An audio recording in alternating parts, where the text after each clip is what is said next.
Okay, there we go. People could hear me now. I don't know what was going on there.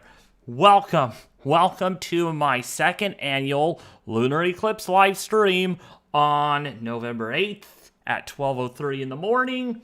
I hope you all are excited for this because, yeah, I've been planning this, been looking forward to it for a great live stream of this lunar eclipse. We're already starting to see the penumbral stage starting. We're at 2% covered. It is now entering from the far left side of the moon's disk. Can't even see the penumbral stage, so it's not going to matter very much at all until we start seeing the partial stage get going. But we can see right now that's a look at the live full moon of this beautiful overnight of November 8th, Election Day. If you guys are going to vote today, it's going to be great. A great start off to Election Day with the nice full moon. All right, Ethan, introduce yourself, please.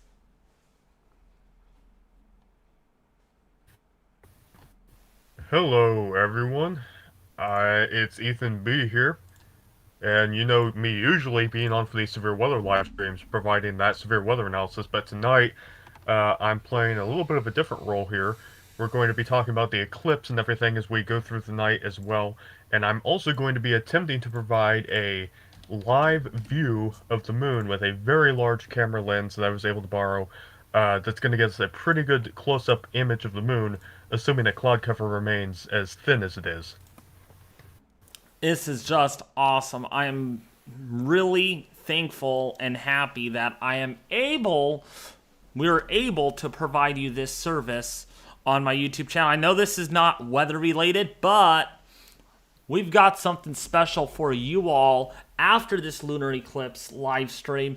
I might be doing another live stream, and this time we are looking at a big storm that's gonna hit my area late tonight into the morning hours or throughout the day tomorrow. We could be looking at wind gusts here 40 to 50 miles an hour, perhaps enough to knock out the power. We're going to see some serious storminess going on here. And so that's why this lunar eclipse could get interrupted by 3:45 in the morning, because from there, we're going to probably start a new live stream on the winter storm that we're going to be dealing with here tonight. Right now, it's not so bad. The winds are light, but it's going to be rough, believe it or not.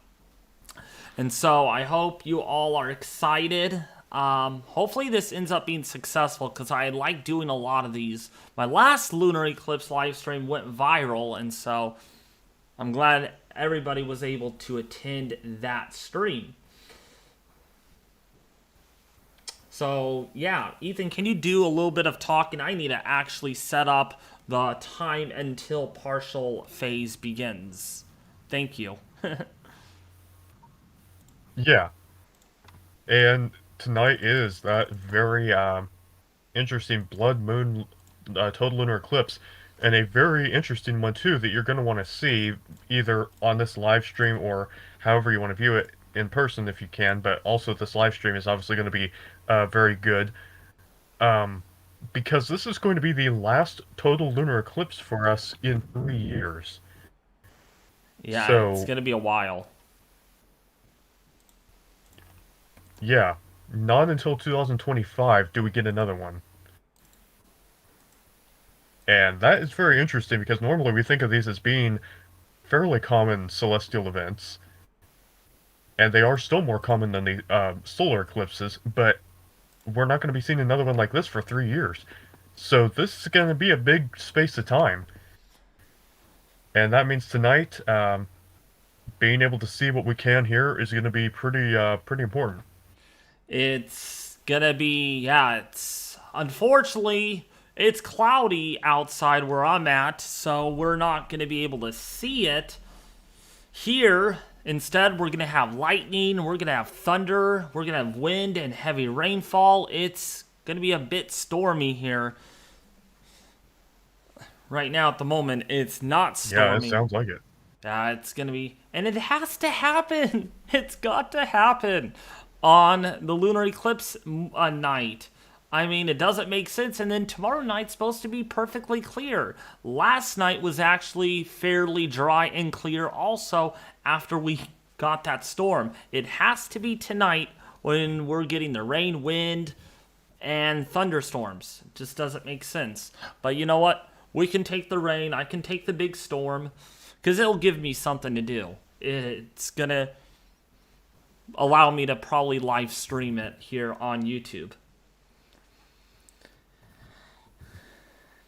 Yeah, absolutely. Yeah, there's a big jet coming into California. What do you mean by that? Yeah, I mean that system that's going to be coming in, strengthening jet stream Oh, yeah. and really pumping in the moisture. Yeah, the jet stream sampled by most of the models is over 130 knots in diving right south of us. So, very deep, maturing system coming our way.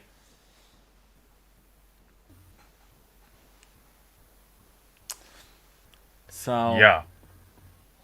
So right now we're looking at a penumbral eclipse right now, 11%. I can't even believe we're at 11% covered. Slowly getting there. And soon enough it will get much more exciting as the partial stage gets going here less than an hour before that begins. And that's a look at the moon right now. And it's... Yeah, I wanted to say too, from my view, and we do have some high clouds at the moment over Indiana, but they're very thin, so that's a good thing. You can still see it, the moon is still shining on the ground. You can see outside right now. Oh, I need to pick get up the on camera. The camera, but it... Oh, I need to get your camera up then. Oops. Oh, you're not sharing your camera. No, you can't see it right now. Okay. On the camera. Yeah, it'll come into... The moon will probably come into my camera range in about 50 minutes or so. So that should be about the time partial stage begins. And spring fauna, are you guys going to show the actual moon here? Yes, we are planning on it. That's going to be my view. If clouds do remain as thin as they are, and they're expected to clear out a little bit in the next few hours as well, so that could improve the view as well. Yeah, but spring fauna, I am not planning to show it on my telescope because it's cloudy here. I mean, we are dealing with a storm system slamming the west coast. That's where I'm at. We're talking about 4+ feet of snow for the mountains of the Sierra. We're talking about 1 to 2 inches of rain for the valley. I mean, there's a flood watch actually to my south over the Big Sur coastline, just to show you in perspective that we are getting hit with some stormy weather. So, I mean, if you want me to stream the lunar eclipse outside, you're just going to be looking at a cloudy sky. I don't think anyone wants to see a cloudy sky for looking at the moon, so I'm sorry about that, but Mother Nature doesn't care. It will storm when it storms, but you know what? Lunar eclipses, I've seen many of them. I've seen over 15 of them in my lifetime. So, I mean, I've seen plenty of them. So this is exciting. It's super exciting. But what will be more exciting is our storm system that we get tonight. That will be fun. I can't wait. Be really windy. Oh, I would imagine. I'm keeping an eye on my Davis, actually. If you guys want to see that, you can see there's my weather station.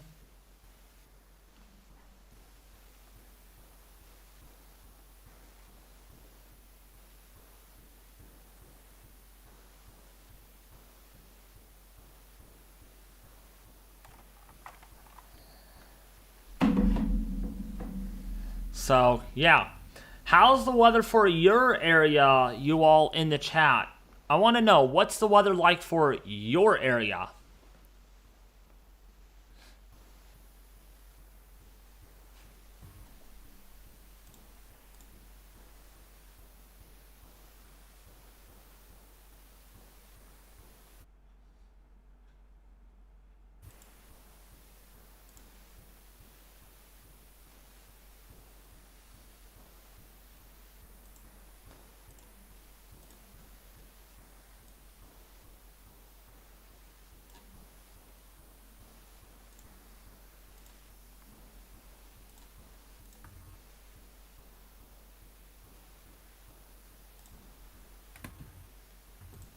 Wow, Ethan, we just got a wind gust up to 19 miles an hour on my Davis. Oh, nice. So your winds are starting to increase already. Yup. Pressure's down at 29.78 inches, so it's deep, system's strengthening a little bit. That's cool. I'm really happy to hear, you get that precipitation out there, especially after how rough of a fire season it's been. Oh, yeah. It's been quite rough here. So I'm glad we're getting the rain. I'm glad we're getting what we need out of these storms.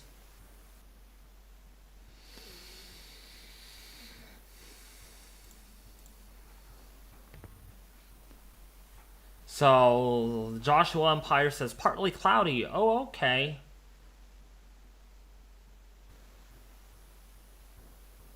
So that's good. At least you're seeing more of the moon than I am. Mid 50s, a little cloudy, but I can still see the moon here in the Midwest. Oh, okay. Nice, Spring Fauna. That's awesome to hear. Here, the weather conditions are cloudy, 49 degrees, and the forecast stormy with wind gusts as high as 40 plus miles an hour. Tonight. Oh, I drained the pool already, Candy. There was actually mold and algae forming on the bottom of it, so I actually had to drain it out. So that's why I had to do that. Took me a couple of hours to do that. What's up, the loving Covenant? How are you? Vineyard's doing good. Doing great.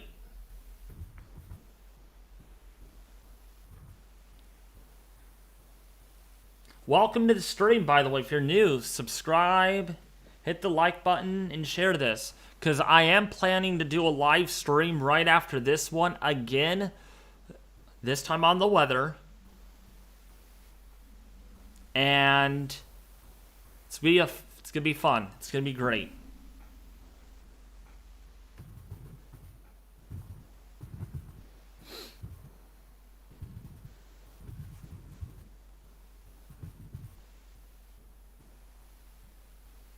Clear skies here in Maryland. Oh, nice, Sean. Nice to hear. Lucky. It's the opposite here. It's cloudy. It's chilly. Actually, it was 41 degrees earlier, Ethan. 41 degrees at, like, say, 9 o'clock at night. 9 o'clock, it was like 41. Oh, jeez. And it's 50 degrees right now. 50 degrees. So, warmer air has moved in. Yeah, that's definitely a sign right there. You can tell an active storm system, and these active storm systems, they bring in temperature and moisture changes because the winds are changing around them. So if you're having that counteract the cooling of the night, then you can tell something is certainly going on. Yeah. And by the way, the weather station that I'm looking at right now is actually, the name of it is the Candy S weather station. It's the Candy S weather station. And she's reporting wind gusts up to 9 miles an hour, but she's sheltered a little bit because of the ginkgo tree. But on my National Weather Service reporting station, we're getting gusts up to 19 right now. So it's Oh, yeah, so winds are yeah. definitely picking up. It's pretty breezy here as it is. I mean, we've got sustained easterly winds of about 12 miles per hour. Um, but the thing is, it's cold here. The temperature is 41 degrees as of the latest observation, which means the wind chill is 34 degrees. So it's a chilly night over on the Indiana side of things. Yeah, I can see that. 41. Wow. Your temperature's not too much cooler than my temperature. That's wow, we have almost a carbon copy. Yeah, pretty much. But further south in Texas, it's still in the 60s, low 70s. Gosh, Tennessee still in the 60s at this hour. Wow, it is warm. Oh boy. I haven't felt that since August. Looks like it's not going to cool much down there, Candy, where you're at. Be really warm.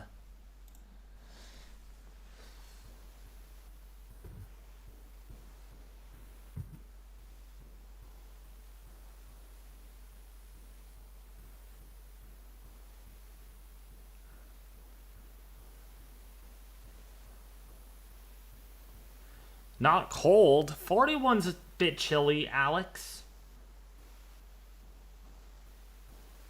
David, I'm going to Dunkin' at 5 a.m. What do you want? I want a cinnamon roll. I love cinnamon rolls. It was around 80. Good choice. Yep. I love cinnamon rolls. It was around 80 degrees here in Maryland today, but now it's 50. Dang, what a drop in temperature. But of course it's 3:20 in the morning there. So you'll probably get down into the mid to upper 40s. And then you'll warm up again.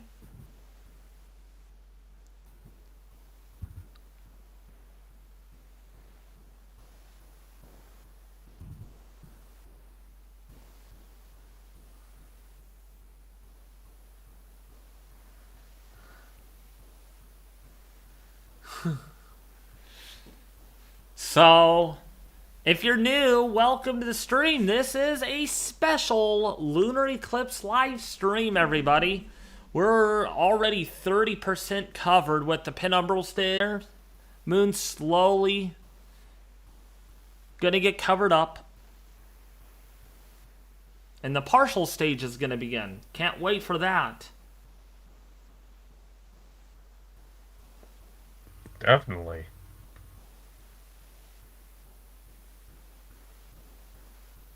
This is going to look really cool too, assuming that, again, the clouds don't interfere with anything here. As it gets lower to the horizon, the moon usually gets kind of big and orange anyway, but as the moon is getting close to the horizon here tonight, it's going to be in totality, combined with that usual orange tendency, so it's going to be probably pretty deep red. So you can't see the moon yet where you're at, Ethan? I can see the moon, it's just not within the tilt of my camera tripod. Well, can you adjust your tripod? And I can try to. I can see if I can get any... Yeah, give me 1 minute to try that. Yeah. Dave, what time are you getting your hurricane? I'm not getting a hurricane. It's not going to be a hurricane here. Wind gusts will likely be tropical storm force. We are getting gusts up to 8 miles an hour, though, on the Candy S weather station. The Alex Miller, the Alex Miller station has gusts about 16 to 17 miles an hour right now.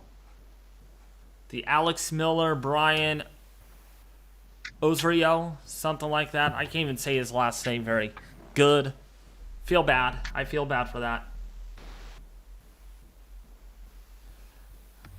But yeah, it's gotta get windy. Oh, I'm excited. I am just waiting patiently for our storm on top of a lunar eclipse. Believe it or not, 2 live streams on my channel today. Rare sight to see. You got some of you wanted me to it's a double feature. Yeah, some of you wanted me to really live stream. Well, you're getting your wish today. Hey Alex, Windy City Chi. How are you doing? I'm actually in California. The Joshua Empire, if I get a new station, it would be a weather flow.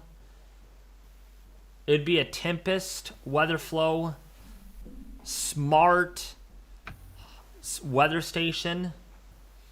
And it would be, I don't know, maybe I would name it after you. We'll see. I can't get enough, David. What do you mean by that, Alex? No peppermint mocha latte? That's what you said earlier.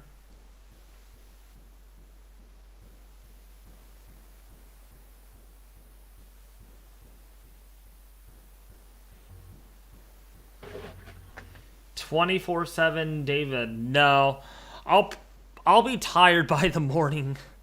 I actually slept like 6 hours this evening before starting this stream, so I'm pretty well rested. I might be yawning here and there. That's typical. But I am ready for the night. And this storm system will keep me awake. By the way, I need Okay, are you ready? Yeah. Hold on a second. Okay. Yeah, let me make sure it pops up on my end. Okay, it's a black screen.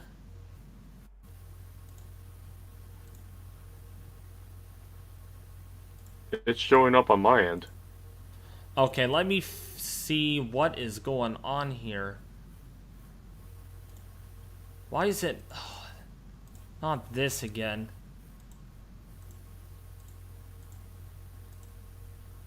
Hold on a second. I need to readjust this, I think.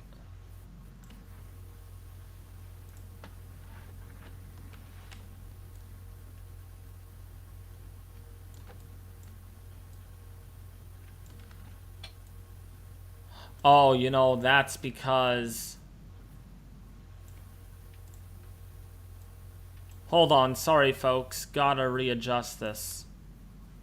Oh, that's a lot thinner than I thought it was gonna be.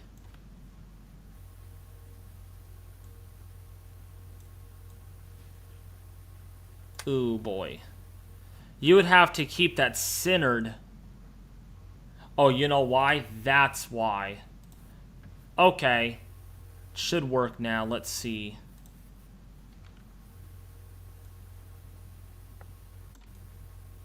Yeah, I forgot to click the full screen button, so it should work. You need to center it a little more, Ethan. Sorry to...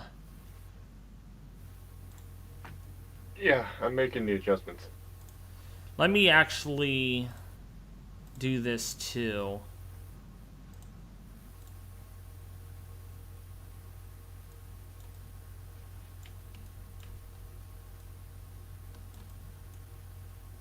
Sorry, you guys, we got a black screen right now. He is adjusting his camera. There we go.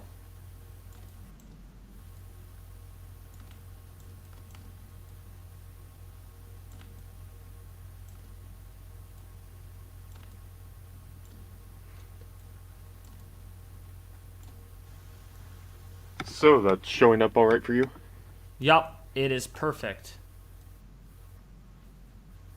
Awesome. So to remind everyone, that is a live view of the real moon from Indiana tonight. Yes, it sure is.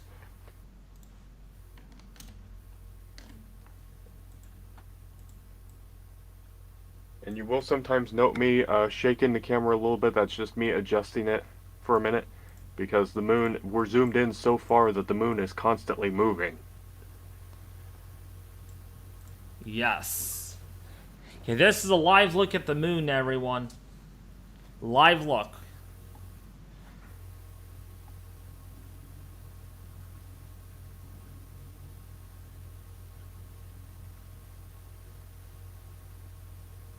Well, that's a good camera, Ethan. I love that.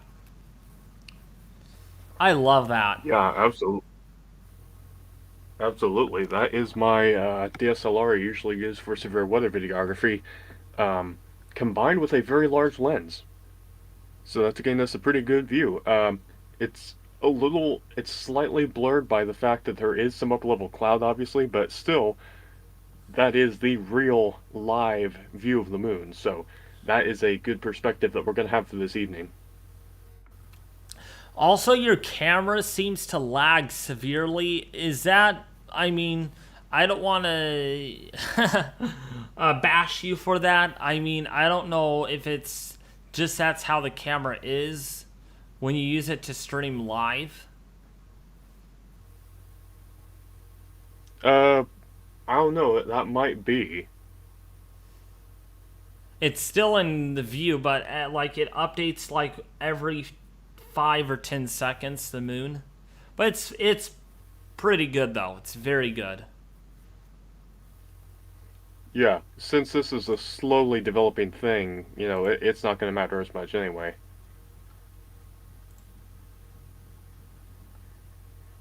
Yeah, looks really good though. I'm impressed. I'm being nice, Alex.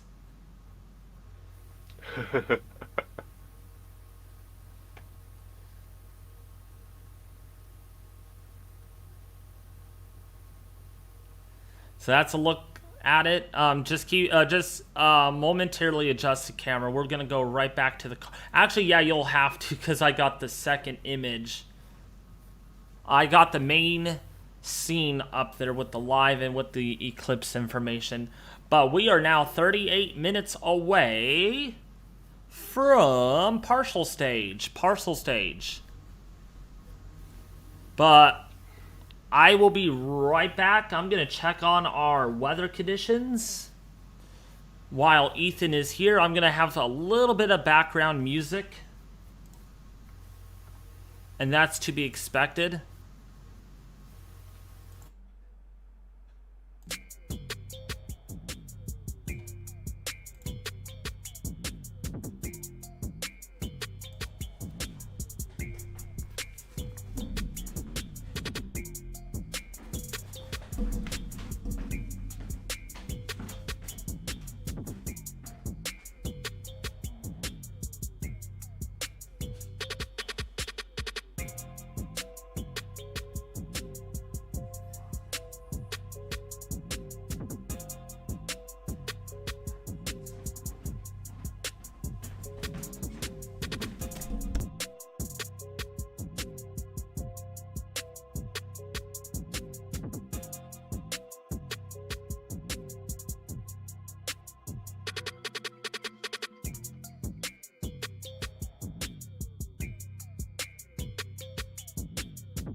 Alrighty, I am back.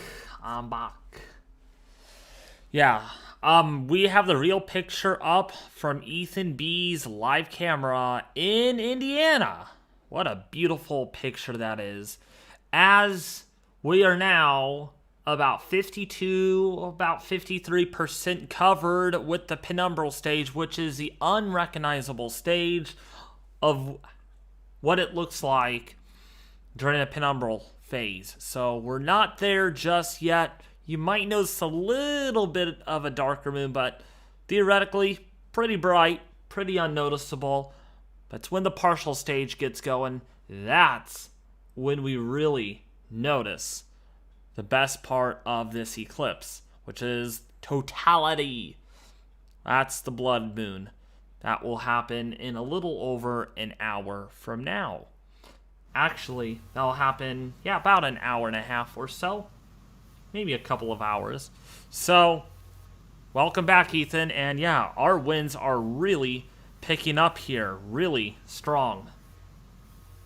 Oh yeah, you got any measurements?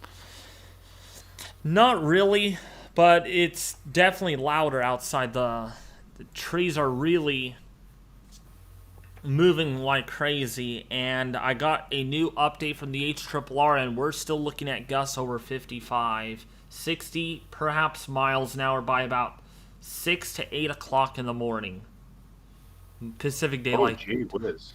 Yeah, and get this, Ethan, low-level winds at about 2,500 to 5,000 feet could be on the order of 90 miles an hour.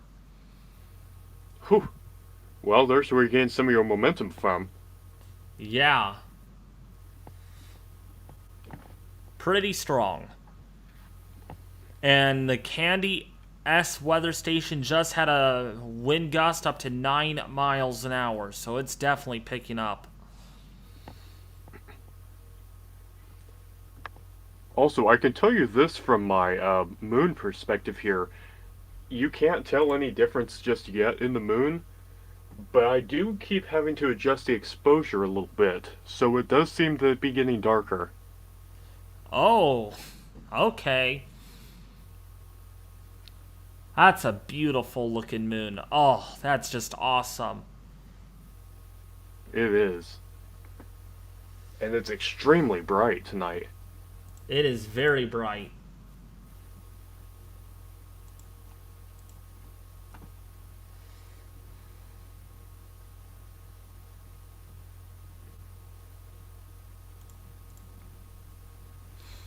So we're getting close to the partial phase, which is in another 30 minutes.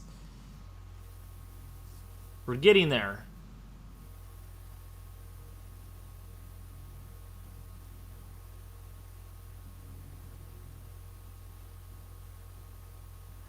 So what's your opinion, Ethan B., on the recent Idabel EF3 tornado? That is an interesting one. I'm gonna go in with the National Weather Service on this rating, but I will say the environment around that was extremely unusual, and I would say conducive to a violent tornado. So had they found violent damage mixed in along the path, I wouldn't be surprised. But I could see it feasibly being higher than EF3, but at this point, I'm just going to go with what the National Weather Service has officially said on that, and assume, that maybe the highest winds didn't reach the ground, which is something we often see. I mean, you look back at the Sulphur, Oklahoma tornado in 2016, winds of over 200 miles per hour were measured above the surface by a Dow unit, but it was only mid-range EF3, I think, at the surface. So there is that disconnect between the lower mesocyclone and the surface winds, how that translates. Dang. So Idabel, I'm going to say EF3, but feasibly could be higher. Oh, yeah. Wow.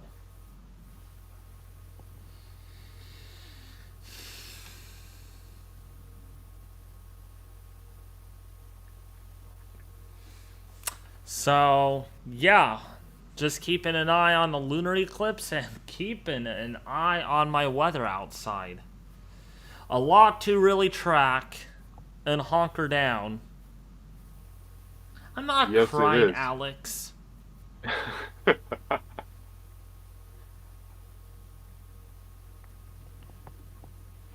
Even with how late it is.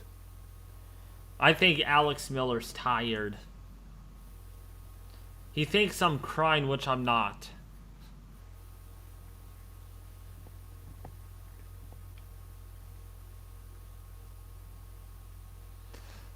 No, it does not, Candy.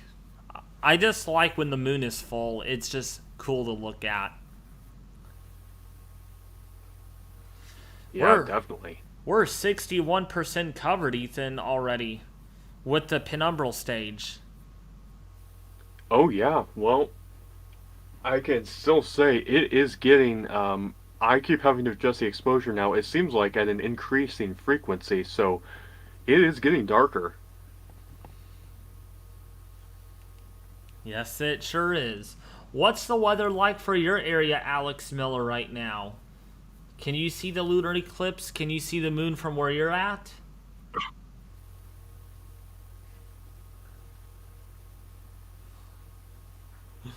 Dang, Alex Miller is really up late tonight. Depending on where he's at, it's either 1, 2, or 3 in the morning there. Just after 3 or so. Yeah, it's approaching 4 a.m. here in Eastern Time now. 45 degrees. Okay, so a little chilly. So you're definitely in the central northern U.S. because that's where it's chillier. He has a different moon, David. No, he has the same moon. We've all got the same moon. Yeah.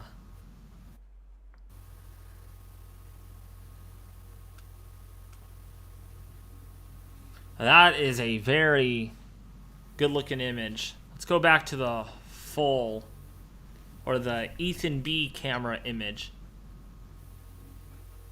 You could actually see the moon move across the camera, folks. Just to let you know, yes, Earth is spinning on its axis. And the moon is also orbiting around Earth. Which is a cool sight to see. It is, and I want to remind, too, the people who are watching, that is again why you will occasionally note the camera kind of shake and move around a bit, is because I'm adjusting it. We are zoomed in so far that you can see the moon go across the screen. Yup. That is my viewer's moon in Indiana. Great to see this.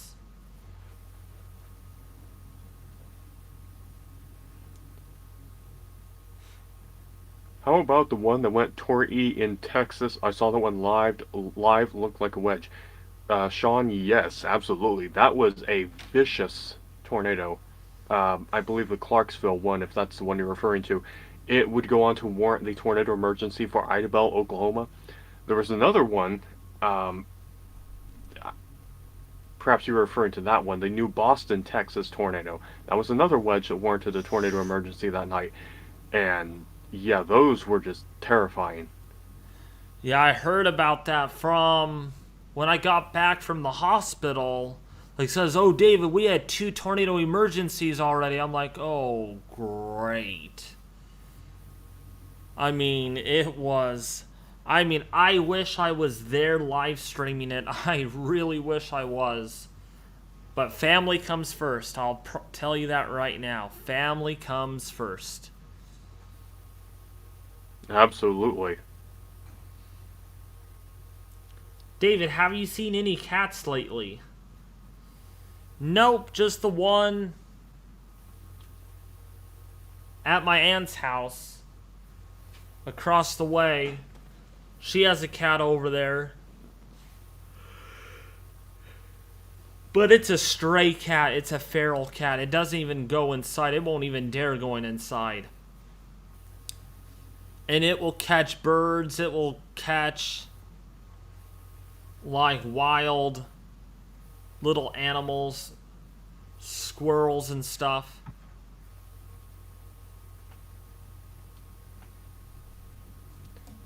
The moon is visibly darkening on the top now. You Yeah. can actually see it. I do see it. Yup. I absolutely see it.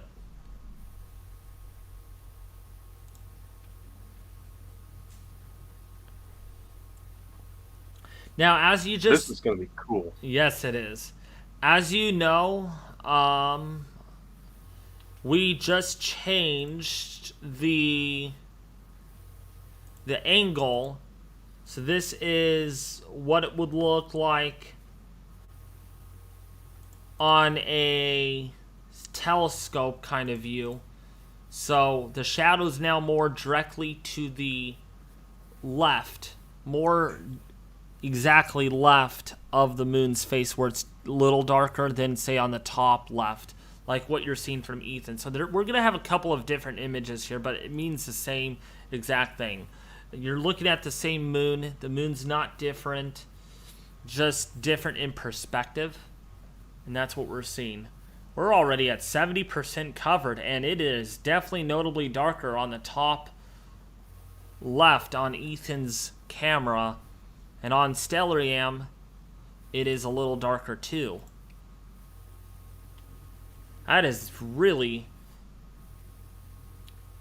That's definitely taking on that classic look of a penumbral eclipse.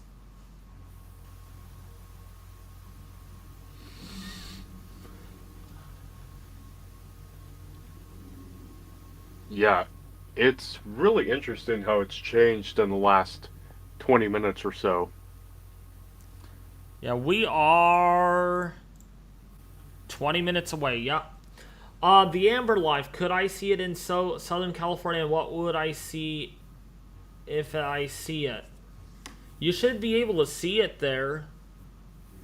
If you're in Southern California, I don't see... Let me actually see satellite imagery down there.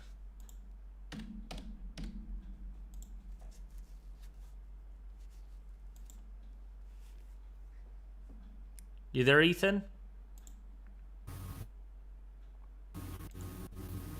Can you hear me? I could hear you. Okay, something happened.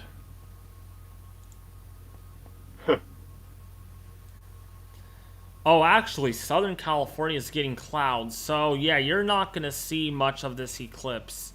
Because it's just going to be cloudy there, unfortunately. But you're not alone. We're seeing a lot of clouds here. And it's going to be raining downright hard tonight. It's supposed to pour like mad.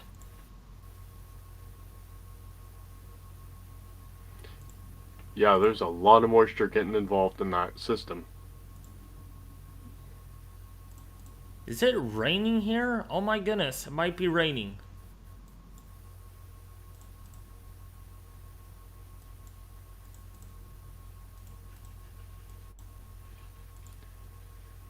Did you reset my moon view? Yeah, it's on. Oh, whoa. Why did that happen? There we go. Was Yeah, it? because the internet got disrupted or something for a minute. Oh, yeah. It's back on. It is back on. Okay, good. Yep, it's perfect. Yeah, it's not freezing up like it did before. It's very, very crystal clear now. Excellent. Especially headed toward a partial eclipse now. I am excited. Yeah, we're about to get hit with some moderate to heavy rainfall. Wow, that 3 hours ago I could see the moon with clear skies, and now it's just cloudy and it's gonna rain pretty good here. Huh. That's a pretty big change. Yup, it sure is. Winds have not increased any more than they were about 45 minutes ago, so that's at least a little bit of good news. That is a pretty looking moon. Yes, it is. The first very successful lunar eclipse live stream. The last one, I was trying to get some live footage of it from other people, but that didn't work out very well. But this is great to see. Yeah, this is probably about as professional of a view as you can get of a live view of the moon like this. It's gorgeous. It's gorgeous. I'm certainly glad to provide it. Yep. We are now about 17 minutes away from the partial stage. I am excited for that. And we are already almost 80% covered with the moon. So it is really notably darker on Ethan B's moon camera, and it's notably darker on my moon software that I have.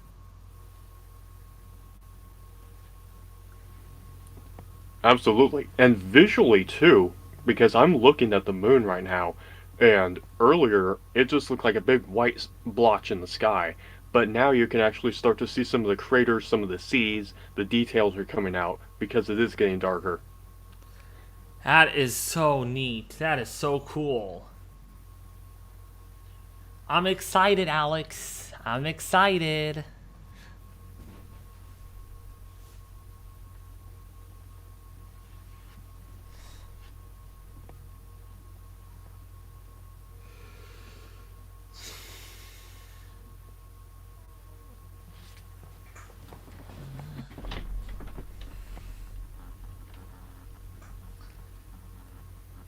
Oh, and your cat is actually asleep.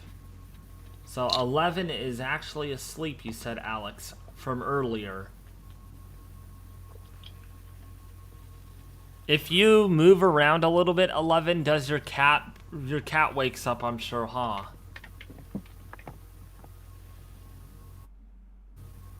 They tend to be that way. There's no werewolves, Alex.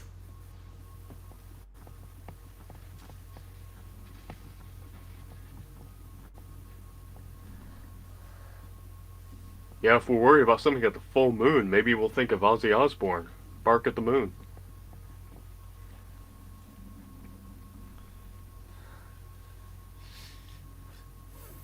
About 15 minutes left.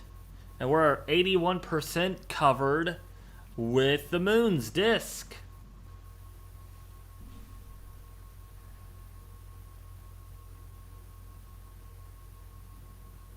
Four of them are awake and playing. Oh, nice, Alex Miller. That's nice. They are up late, your cats. This is time for them to run around and dart from room to room, I suppose. Oh, yeah.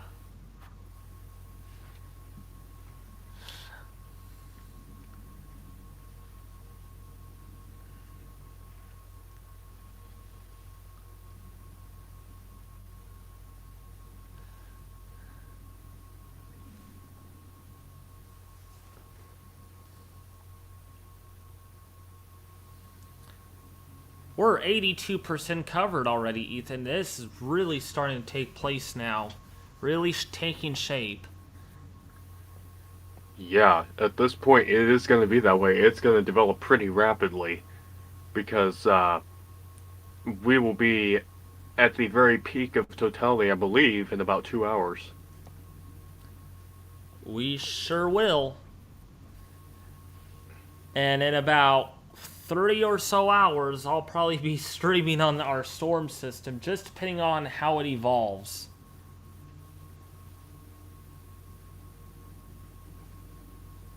Yeah, definitely. And while you're doing that, I'll probably get a little bit of rest. Yeah.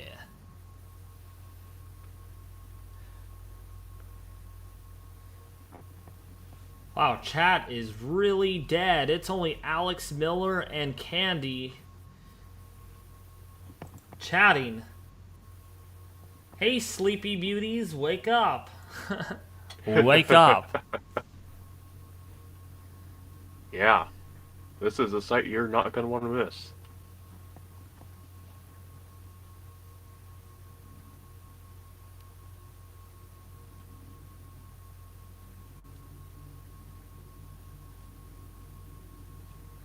I just heard a loud crash. They knocked over my stainless steel water bottle. Oh gosh, your cats.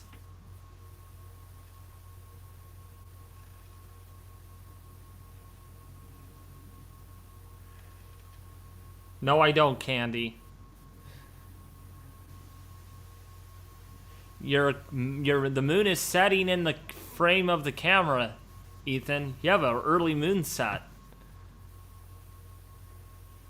It's still way up in the sky, I so know. we got plenty of space. Sweet. Yeah, now it's there. What's up, Amber Life? I'm glad you're here. Just relaxing, meditating, enjoying the moon.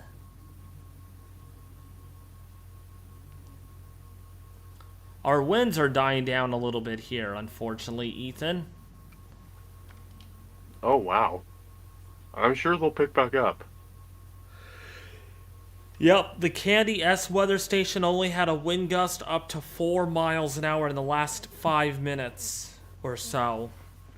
Before, it was like at 8 to 9 miles an hour. Maybe Candy's getting tired. No, I'm just kidding. It is still pretty breezy up around these parts.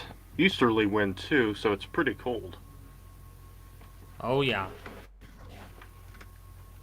In fact, at 1 o'clock, I'm going to check our weather here to see how it looks. So in about 3 minutes.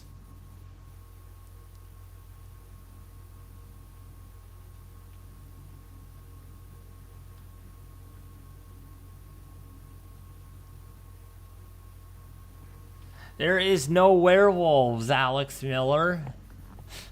There's no werewolves.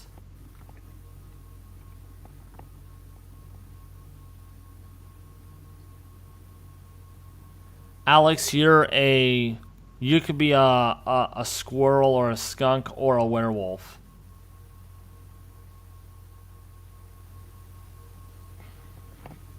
I'm just kidding.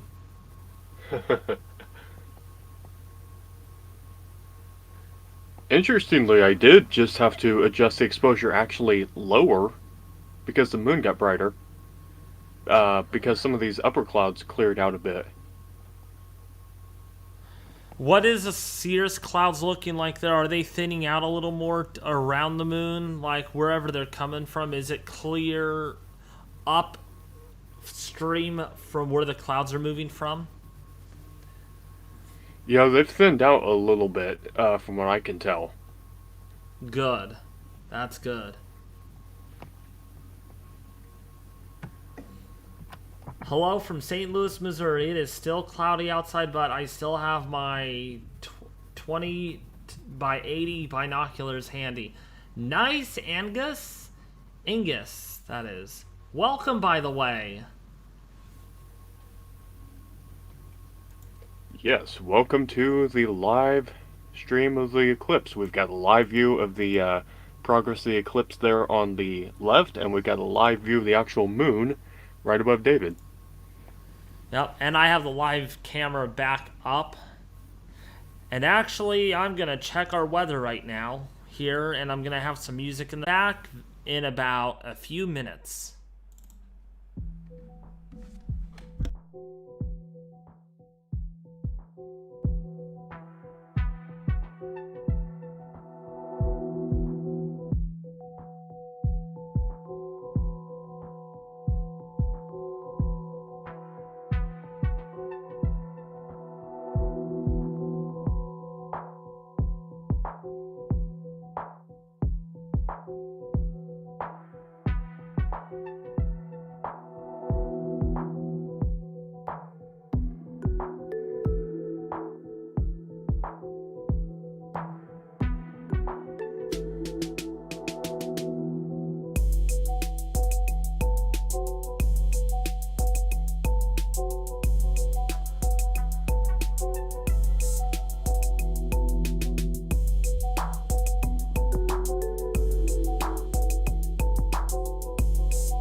Hello, welcome back. We are very close, 4 minutes away from the partial stage of this lunar eclipse. I got my timings straight, so we are 4 minutes away from that. Partial will begin at 1:09 in the morning Pacific Daylight Time, 4:09. So we are a little far away yet from the partial phase of this eclipse. Oh, okay. Yeah, I thought that it was starting now, but yeah, it's getting very close. You can definitely see it is much darker at the top. Yeah, it is really dark, definitely. In fact, let's actually head back over there.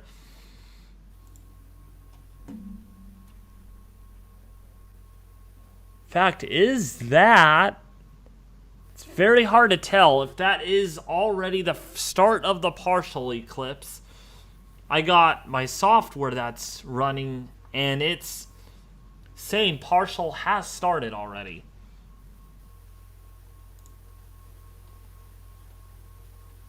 Maybe it has, because there is a shadow certainly coming over the top of the moon. I think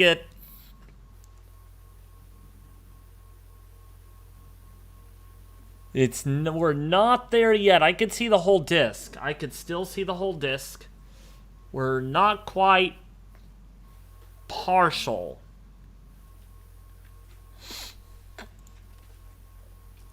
We're 2 minutes away from that.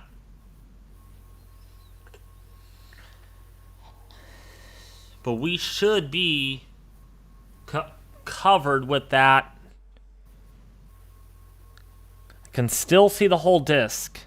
The whole disc is still visible on my end.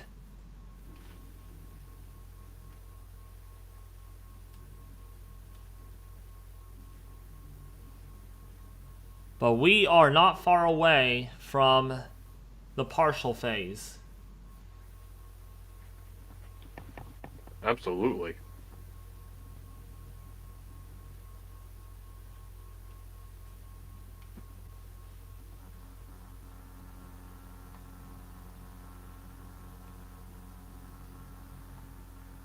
Oh, that's nice of you, Alex. You adopted that cat.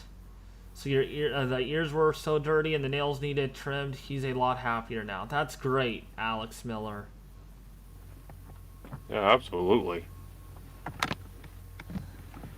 All right, I think the partial stage is very close of happening right now. Very close of occurring. We are 1 minute away from partial stage of this eclipse. Nice. Yep, less than a minute. conditions are so much better here than what they had been last lunar eclipse because, as you remember last time, I was going to live stream the moon, um, but we had these thick low clouds develop. Yeah, it's the opposite here, Ethan. It's cloudy and dreary here, and it's nice and clear there. Lucky you.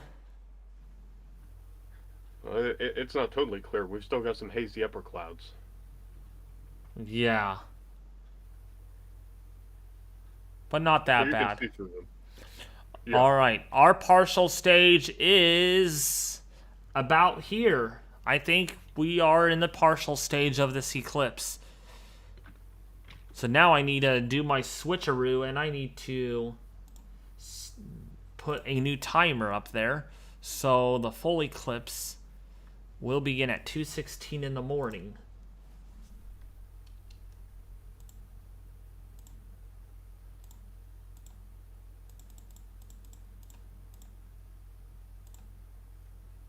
So 2:16 in the morning.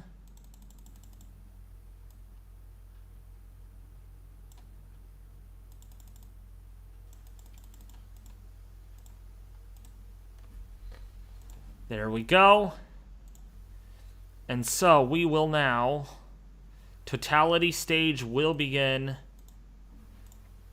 in about an hour. We're already at partial stage, folks. There's a little bit of a bite taken out of the moon on my Stellarium software, and it is definitely, I cannot see the upper left side of the moon, so it is completely covered. So Yeah, you can see it with the naked eye now. yeah, even the camera is picking that up quite well. So it is definitely beginning to get covered, really starting to show up. So if it's cloudy where you're at, foggy, cloudy, rainy, whatever it is, come on down. Why, it's an honor that you're here watching the live stream on the lunar eclipse. That's why I provide these live streams also. Rain or shine, what floats behind, we got it covered.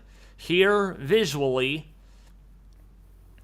on my computer, and also virtually through the Discord via Ethan B's camera, live camera, which is great. I'm glad you're able to provide this, Ethan. It's great. I feel like I'm outside there watching it with you because it looks so good. Quality is excellent.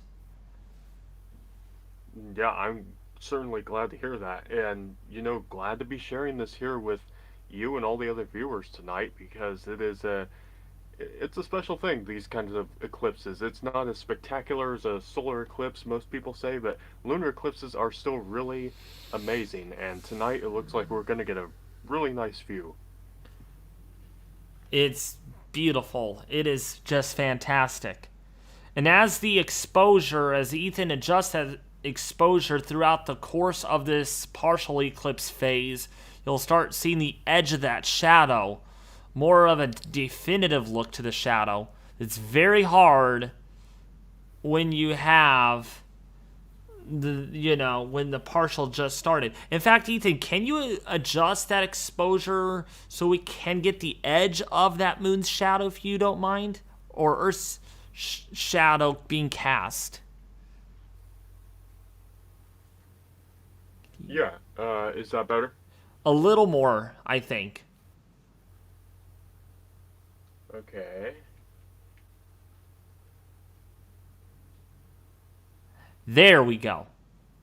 So you can definitely see, yeah, there it is. There's the Umbra touching the upper left side of the moon's disk. And that is gonna slowly move across the face of the moon. It's amazing. So now you could return your exposure to where it was before, but as that eclipse shadow or the moon's shadow slowly covers the moon's disk, you'll want to adjust that so we get some red. The bloody red moon that makes this pretty fantastic. Oh, absolutely. Also, I'm gonna have to switch batteries soon. So, for that momentary bit, I will have to turn the camera off. Okay, understandable. And when you change your battery, I'll probably do a little bit of a music intermission just for a few minutes as I check my weather and everything. Stretch, walk around. Sounds good to me. Yep. Very good coverage. Oh my gosh, this is beautiful. Absolutely beautiful.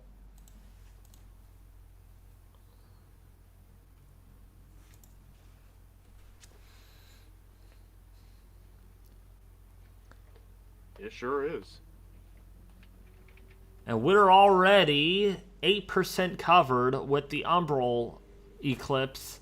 And if you want to be specific, Ethan, we're 113.7% covered with the penumbral phase. Yeah. It has just changed so much since we began. Just about an hour ago, the moon looked perfectly normal. And now, it has just changed so much. Yep. In fact, the entire moon's disk right now is just engulfed with the penumbral shadow, except for the far upper left side where it's submerged in Earth's umbra shadow. Complete darkness there, but it would probably be more of a ring of fire if you were standing on the moon looking at Earth as an observer, and it would really look fantastic.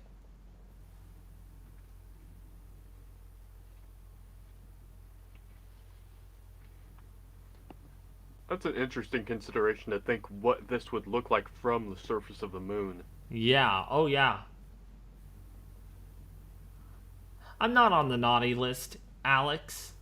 Alright, you're taking a shower, Alex? Okay. Boy, you're taking a shower in the middle of the night. Probably about 4 in the morning there for you. It's an early shower.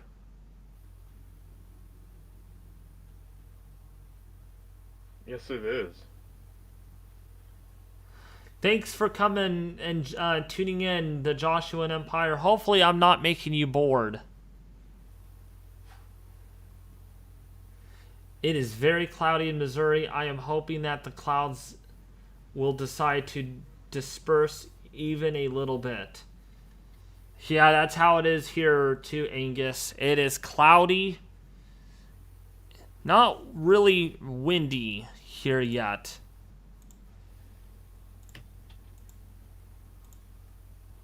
We're seeing gusts still in the 13 to 14, maybe 15 mile an hour range, but they have not picked up much since an hour ago.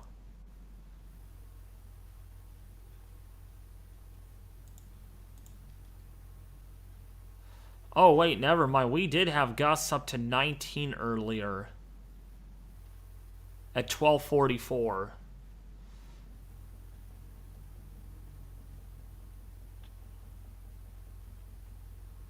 They're slowly picking up. Yeah. Okay, 08Z HRRR model is out. Let's take a look at this. I kind of wish the wind would settle down here a little bit. It is chilly. Oh, yeah.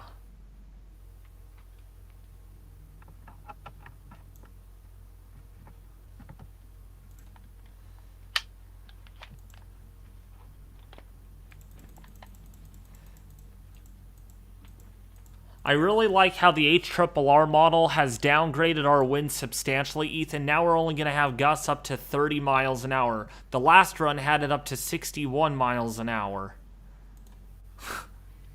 Well, there's still some variability involved, and there's the problem as well that the HRRR is a convection allowing model, and those try to resolve some really small scale details that might not be accurately observed. True. That is true.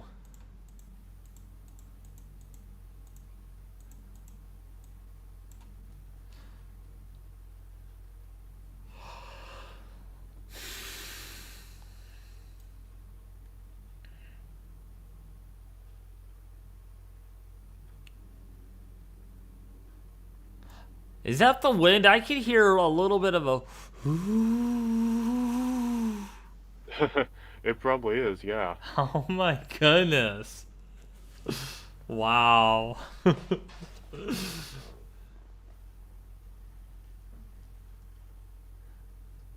is a bit noisy.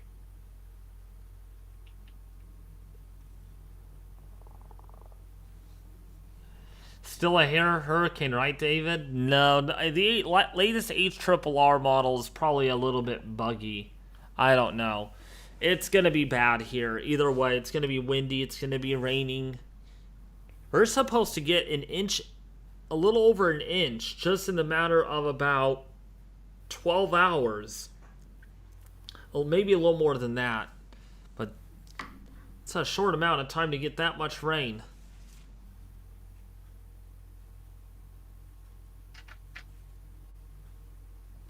Yeah.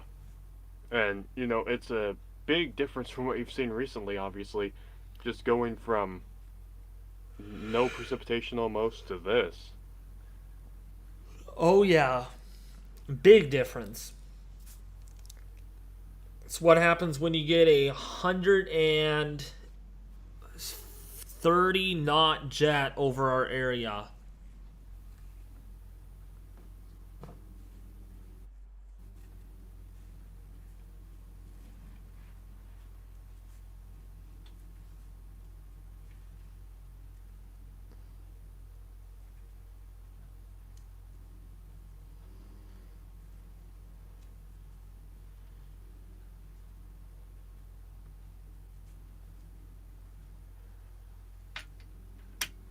Boy, that wind, I could hear it in the background. I love that, though. I love that sound, Ethan.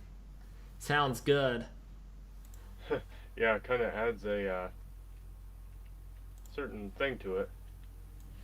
Still waiting for the rain here, but the wind trying to pick up a little bit more. Trying to do its best.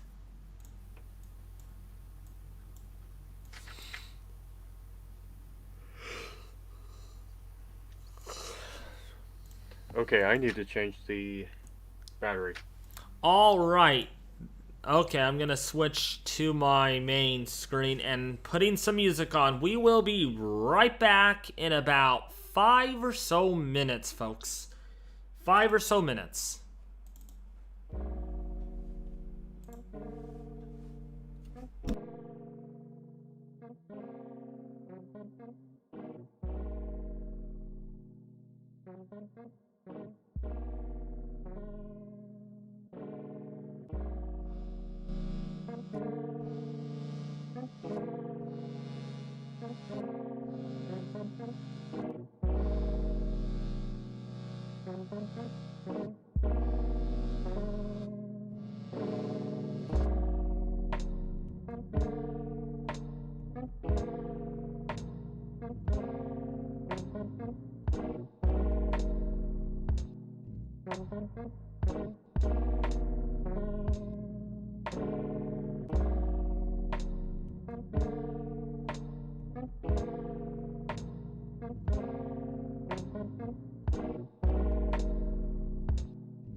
We are back. Ethan. Yep, we are back. So guess what? What? There was a small break in the clouds and I was able to barely see the moon just out of my windows really high up, so I had to really try to peek my head out and look through the window, and I can see there was a little bite taken out of it, so I was able to see it. Oh, nice. Glad to hear that. Yeah, so hey, I witnessed this eclipse in person. But brief. Really brief. But don't worry, we're seeing it in front of your own eyes. Yeah, absolutely. Here on the stream. And that is a beautiful looking moon. Wow. So now you're charging your other batteries, right, Ethan? Yeah, I have another spare that's fully charged, and I put the one I just used on the charger. Okay, good. So, just to make sure you will always have a full charged battery. And how long do the batteries last on a charge when you're using a camera like this? It varies because I've never actually used it in this kind of situation, but I'd say that one lasted probably an hour to an hour and a half. Oh, not bad. Not bad. So that'll be okay. Because we have less than an hour yet until the total eclipse. And we're already 27% covered on this. So it is really progressing nicely. Really progressing. Yes, this sure is. It's also is it's showering a little bit outside my house, and we just had a wind gust up to 19 miles an hour again. So winds have picked up a little bit more. Oh, wow.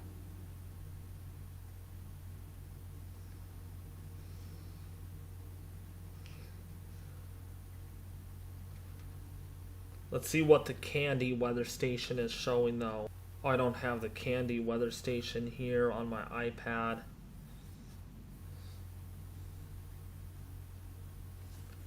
See, the Candy weather station has average winds of 3.9 miles an hour, gusting up to 9. But again, it's sheltered. It's a sheltered weather station, so it's not going to report the wind super duper good, but it does its best. Yeah. That's an interesting thing, too, because I have, in the past, mounted anemometers, and I've had a problem that they don't measure the true wind speed because they're too close to the ground. So, because the standard anemometer height is about 30 feet above ground, that's what the National Weather Service uses. So I've had a lot of problems in the past trying to reach that height. Because, it's not, you can't just usually go install something 30 feet above the ground. Yeah, that's why my station's also high up, the one that goes to the National Weather Service. That's the one that has average winds now at 9.9 miles an hour. Sustained? Yes, sustained. 10-minute average. Cool.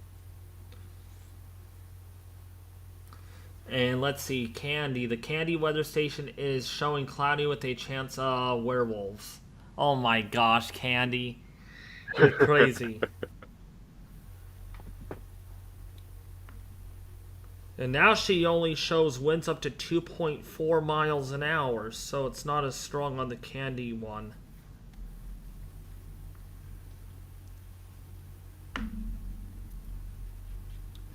That doesn't mean it's calming down, though.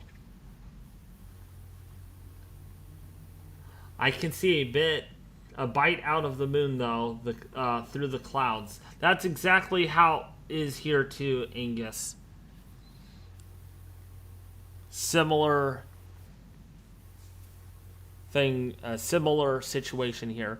And by the way, Ethan, my barometer earlier when we first started this stream was about 29.8 inches. It's 29.73 inches now, so it's dropped pretty quickly. Ooh. Oh yeah, that is a pretty decent pressure change. And supposedly most of the models show the pressure getting down at 29.5 inches in Mercury by 6 in the morning. So it's really going to drop.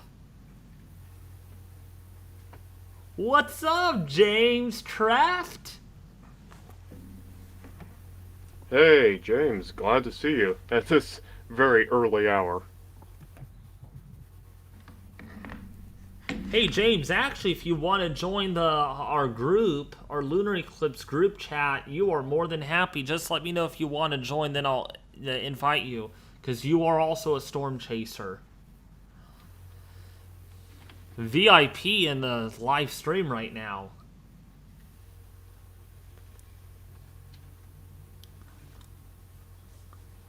Storm chaser Dr. James Truft. I'm just joking with him, Ethan. Yeah. Can you see the lunar eclipse from where you're at, James? Because you're in the Ohio area. I'm sure you can.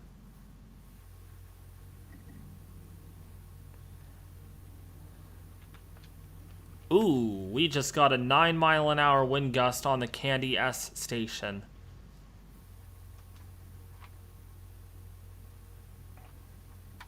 Ooh, Candy's tricking me. She's saying, don't think I'm calming down with the wind speed, David. I got some big gusts to share with you. Yeah, seems to be. Ooh, 10. Whoa, that was a strong wind gust.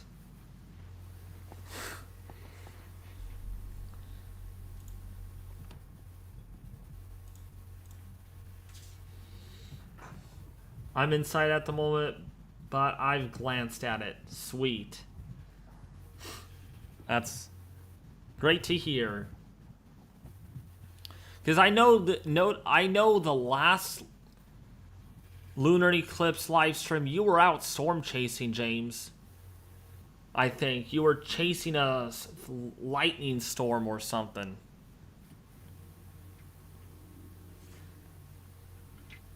And I liked your joke on it. It says, oh, I don't care about a lunar eclipse. I actually like tracking. I rather track a lightning storm.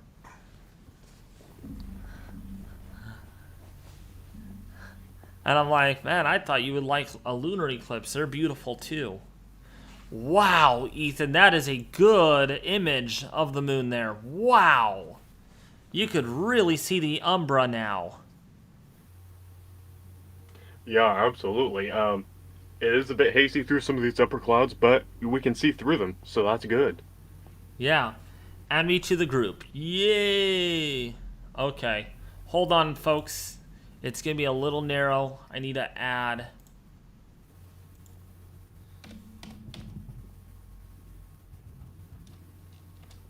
Oh my gosh, don't tell me I don't have James as a friend on this new account.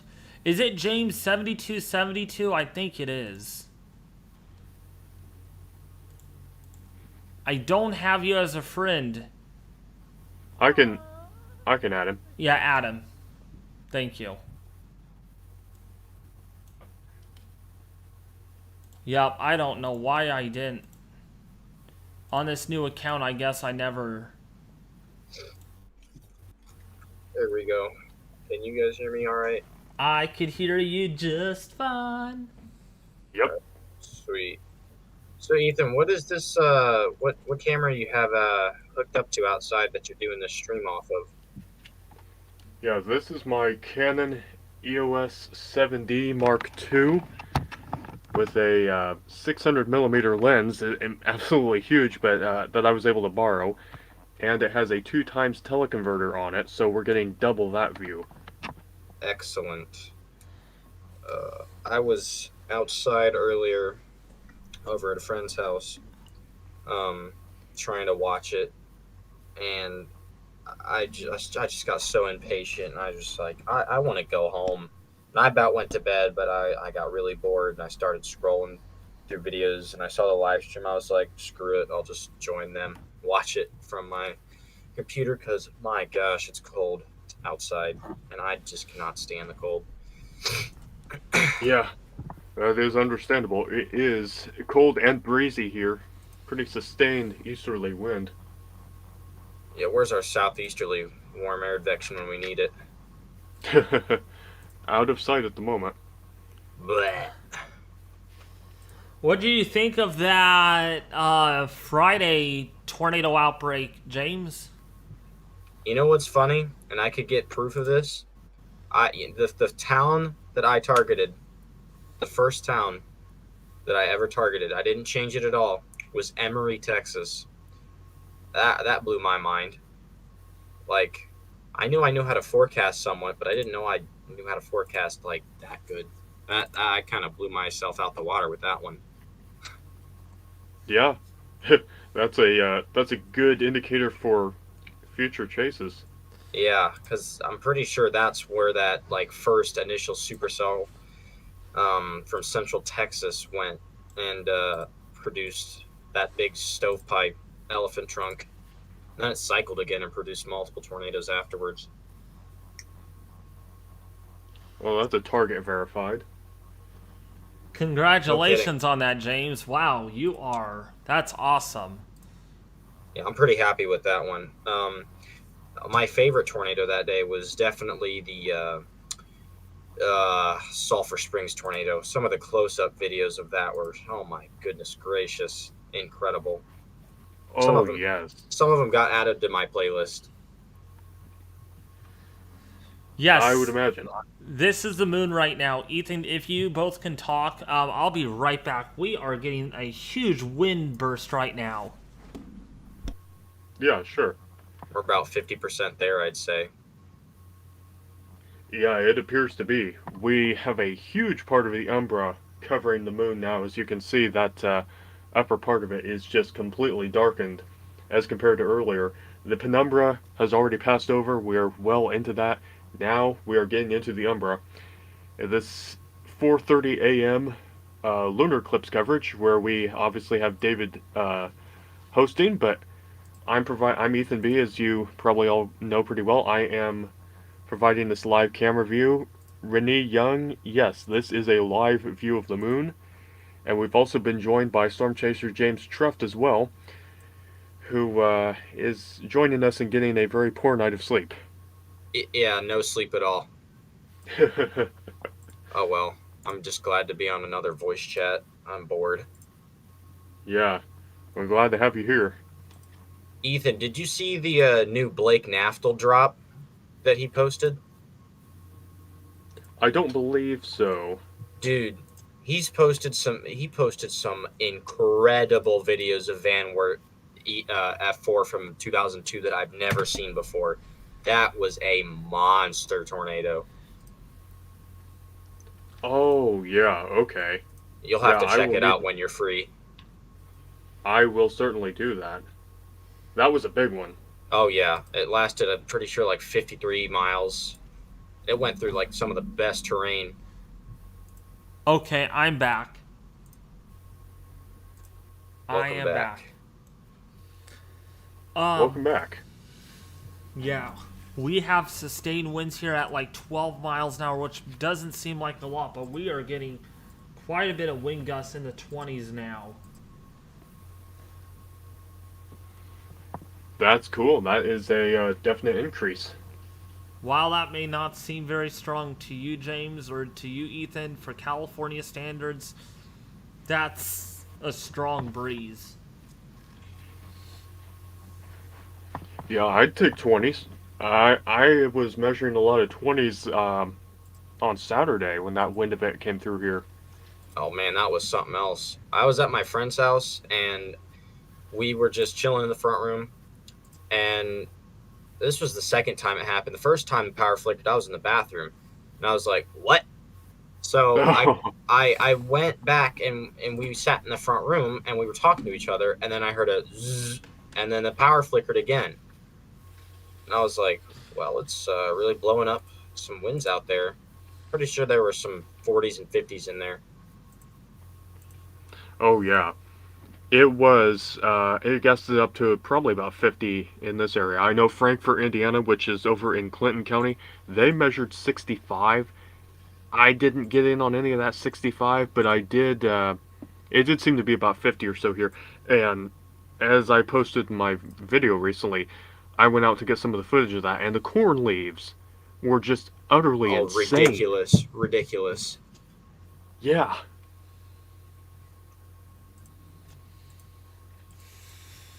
Yeah, I'll tell you right now. I'm hearing when I when I open the window, and because my room is right there by the ginkgo tree, I could hear quite a few ginkgos falling. So, be a lot of those stink balls in the morning when I wake up.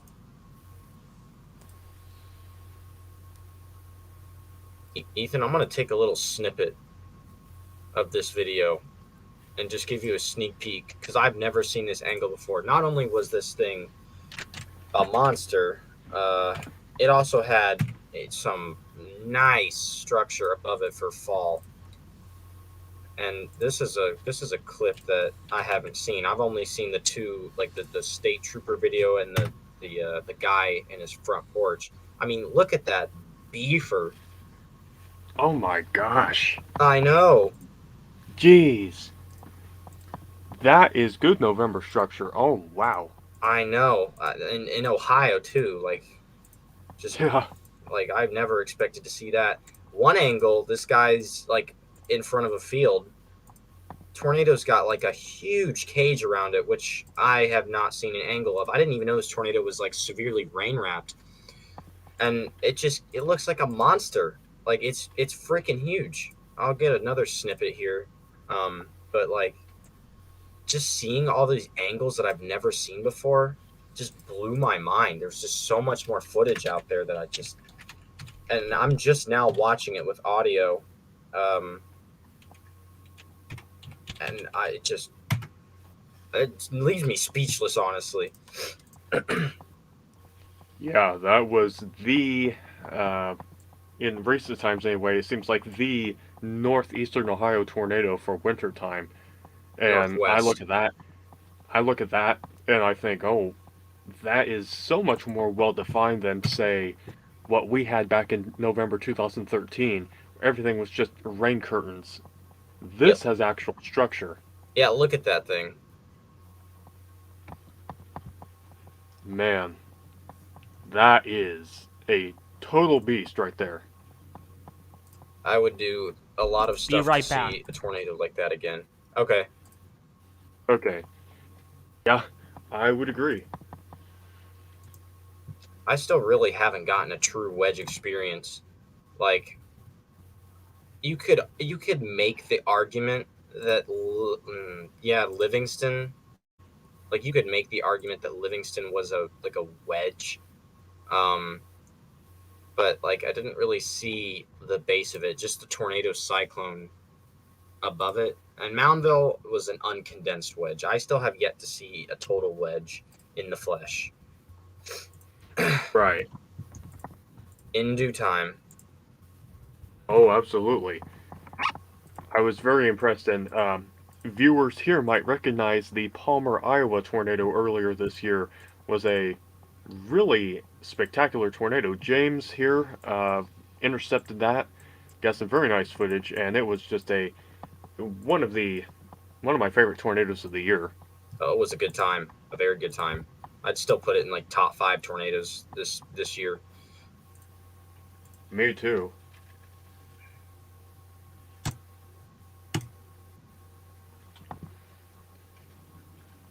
I do So, have to wonder though, yeah. how big could that day have been if there wasn't a stable layer that all the storms were battling? I do have to wonder. Yeah, I've wondered that too. That transition there, obviously, when the supercell was first developing, going from somewhat elevated down to surface based, and then it had problems with that stability again. We could certainly have had some very significant and long track tornadoes had things been a little more unstable and not having to deal with that issue as much. Because Palmer lasted like 20 minutes and it was still battling a stable layer. But if it wasn't there, that day could have been like an upper echelon April outbreak, I feel like. Mm-hmm.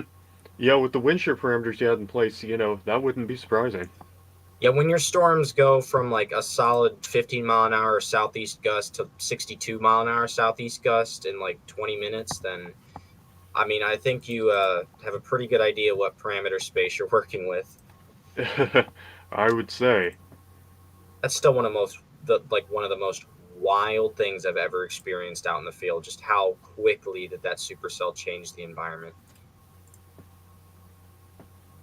Yeah, I was very impressed by the just the magnitude of the inflow when it really picked up for that, because you said it was going in like 60 miles an hour. Mm-hmm. There was a recorded 62, 63 mile an hour gust. Everything was getting sucked into that storm.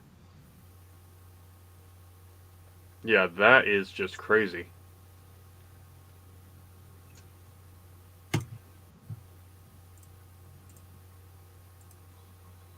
I've never even seen a tornadic storm I've been on do that, though. That's the thing. Like, Palmer was my 12th tornado.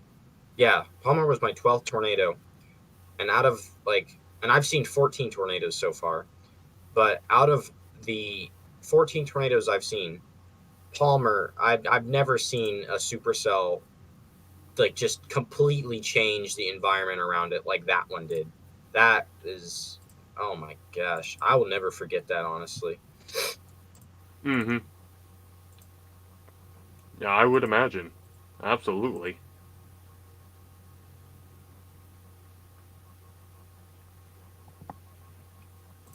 Whoops, I forgot to adjust the camera.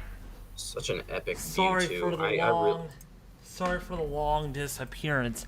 My goodness, Ethan, the wind is kicking up here quick. Oh, yeah.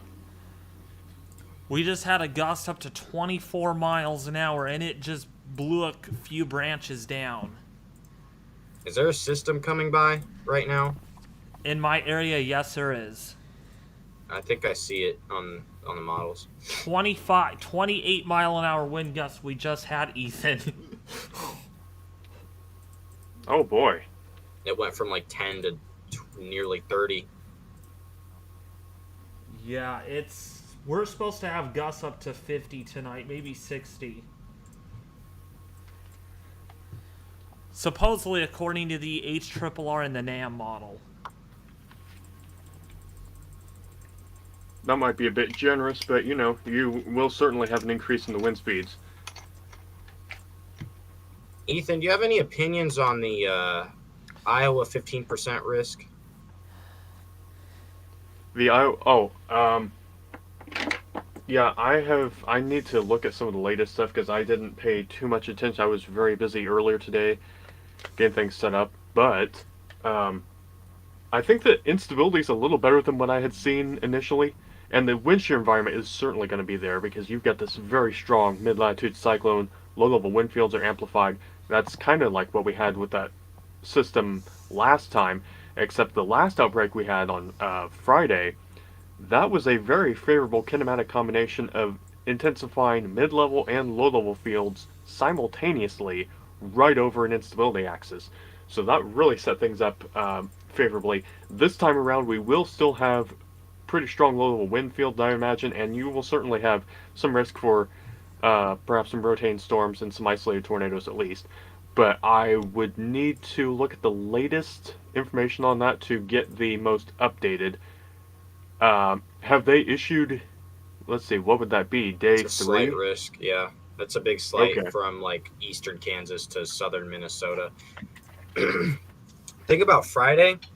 is it was I want to say like low level thermodynamics were like April to May because you had 70s dews getting into like northeast Texas, maybe even southern Oklahoma. 70s dews in November. Moisture return is normally something we struggle with in the spring, or not spring, fall and winter time.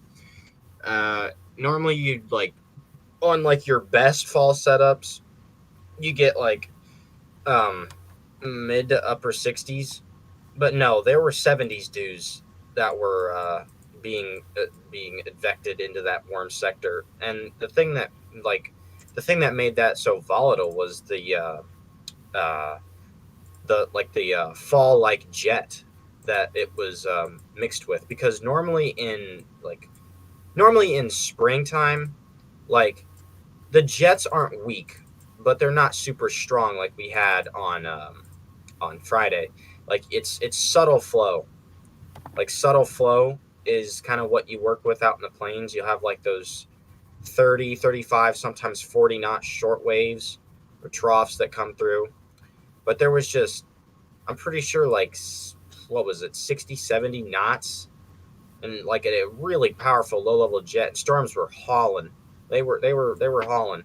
And when you mix that with a springtime like thermodynamic profile at the surface, I mean, basically you get what happened on Friday. Quite the outbreak, if I may say so myself. Yes, absolutely. And that did certainly play a role there. Yeah, the moisture was a lot higher than what we would normally see, and this is what I had been mentioning to David and some other people too. With these second season outbreaks, you can really amplify your low level thermodynamics, get them better if the surface low is closer to the moisture source, which is the Gulf Coast. In the summertime, for those who might be wondering, we've got plenty of moisture, obviously. We've got dew points in the 70s all the way up to Canada. So it doesn't matter. There's moisture everywhere. But in the wintertime, obviously, that's shunted really far south, and we're going to have some better moisture advection. And usually, it's not going to be taking. You can get it further north. Obviously, last year we saw Iowa had a huge outbreak of severe weather in December, and then Kentucky, obviously, just a few days prior. So you can get that moisture advection, but it's going to have to take place over a pretty long time. You're going to have higher moisture quality in a shorter amount of time if you've got that nearer to the Gulf of Mexico. So that's why this surface low, um, being where it wasn't too far away from that moisture source, so it was able to just pump that in. We had 850 millibar moisture transport at around 35 meters per second. That is huge, right where that low level jet was. If I'm not wrong, moisture overperformed that day, didn't it? It might have a little bit. It was expected to where it would be in the upper 60s to maybe low 70s, but With how far north it got advected, that kind of yeah, surprised me. the northward extent of it was probably a little more than expected. All right, I just wanted to talk for a little bit here because I haven't talked much. We are about, let's take a look here. We're about 23 minutes away from the total stage of the lunar eclipse. We are really starting to lose that moon. In fact, Ethan, if you want to do the overexpose it, see if we can get any reds that try to appear there on the shadowy side. Oh, it's hard. Okay. Okay, Oh no. yeah, there you go. It's very hard to tell.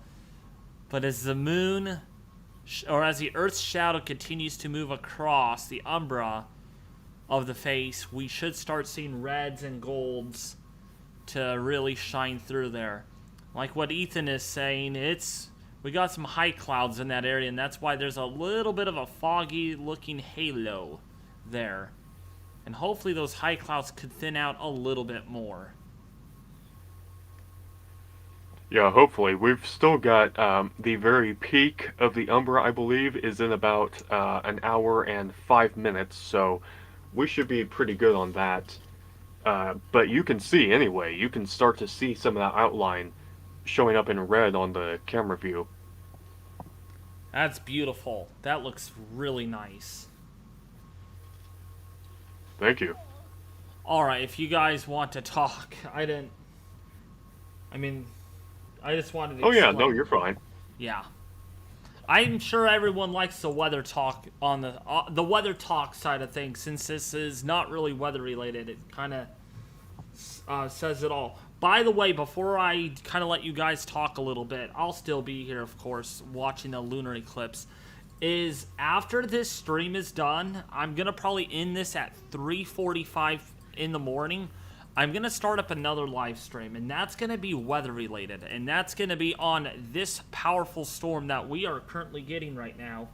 Winds are really gusty here, and so that will probably start right around 4, maybe 4:30, somewhere in there.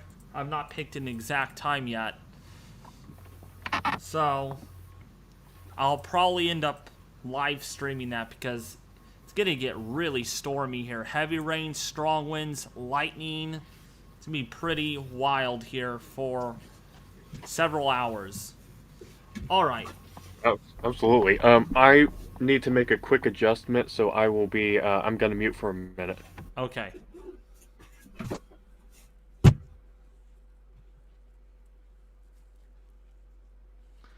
But everyone in the chat, how are you all doing? How are you doing, Candy? How are you doing, The Origin? How are you doing, Alex? How are you doing, Gary, if you're still here? I feel bad, so bad for you, Candy. You are a night owl tonight. You're gonna be really tired for work.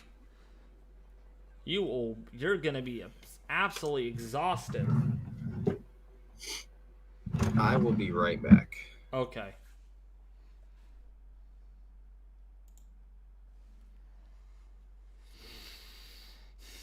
I'm at Dunkin'. Dunkin' Donuts, nice.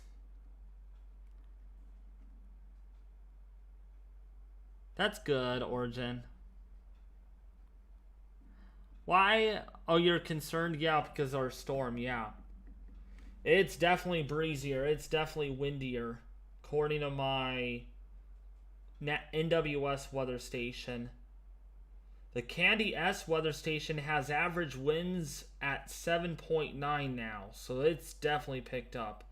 That's what I call a sheltered weather station.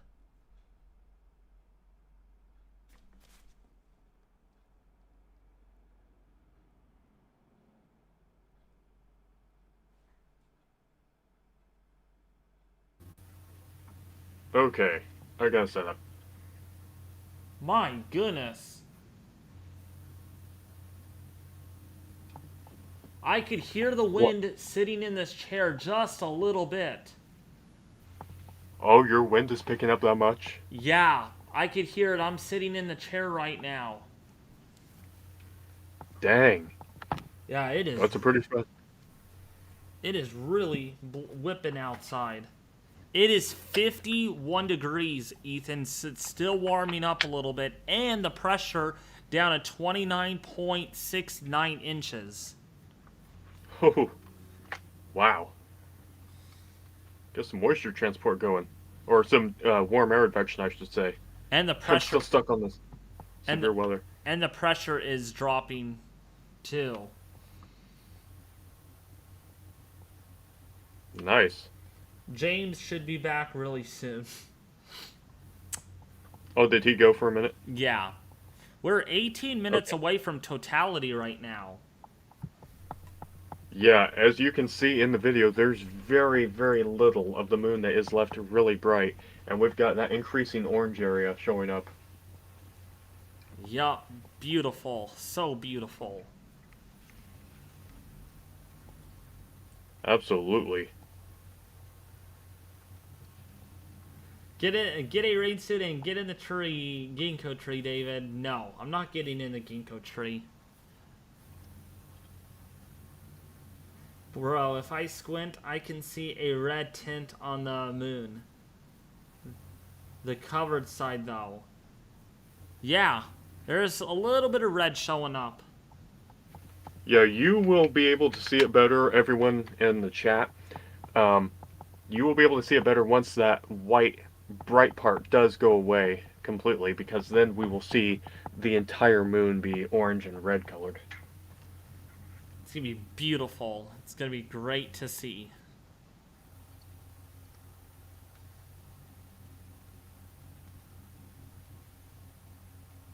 Yeah, our average winds, Ethan, are 14 miles an hour right now. Actually stronger than what the HRRR model showed. Oh, nice. So that is overperforming in that regard. Yeah, but that doesn't mean it'll overperform every time. In fact, let me see the latest HRRR model. 09Z is rendering. Yeah, at 3 in the morning, we have 20 mile an hour sustained winds. The last model run had it only at 8 miles an hour at the same time. Oh. Oh, so that is a change. I mean, I can't believe it. Every hour, it's something significantly different, Ethan. I mean,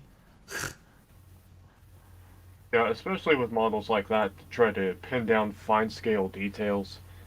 You can get. oh my goodness, Ethan. 30 mile an hour wind gust. Oh, I'll be right back. Wow. Oh, okay, yeah. David is having some pretty strong winds. And I believe that we're still doing this here. I don't believe there's any music turned on or anything, but um, the moon is almost gone. I mean, I'm looking out the window right now, and you can barely see. It is just a sliver of the moon because we have the Umbra, that is the darkest part of the shadow, that is almost totally taking over the moon now. And when that happens, we are going to see a red moon develop.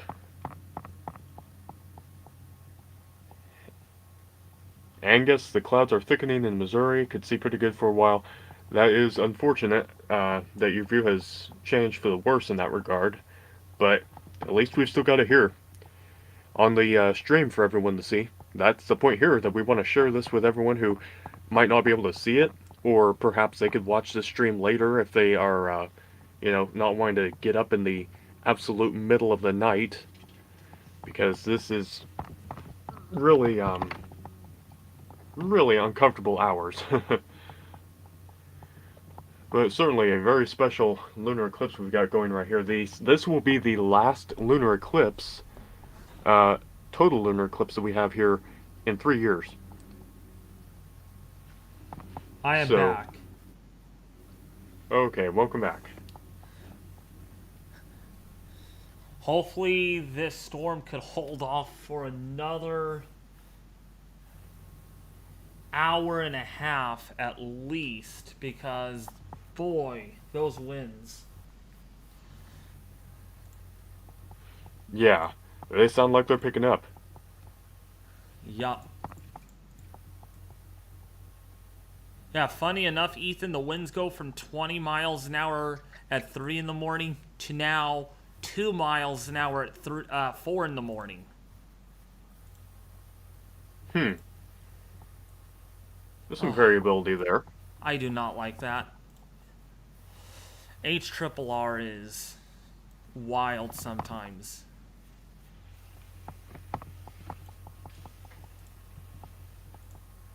But it's about to rain pretty hard here really soon. Yeah. Really hard.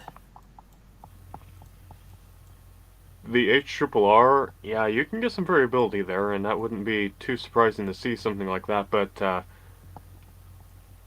if the signal's there for some stronger winds, then, at least that is a signal. By the way, there is a special weather statement off of our coast right now. We have special marine warnings for 40-knot wind gusts, waterspouts, and frequent lightning. Water spouts and frequent lightning. Oh wow. Yeah.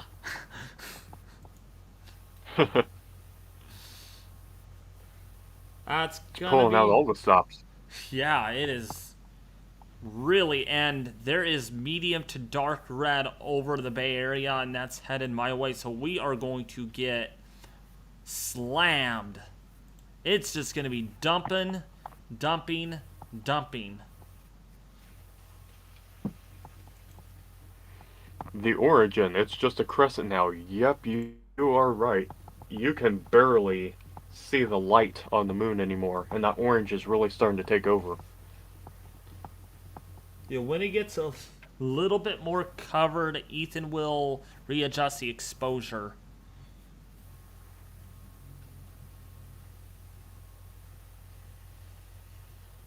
I am safe, Candy, yes.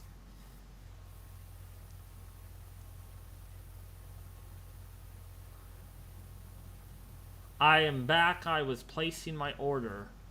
Oh, nice. Okay. I'm glad you're back.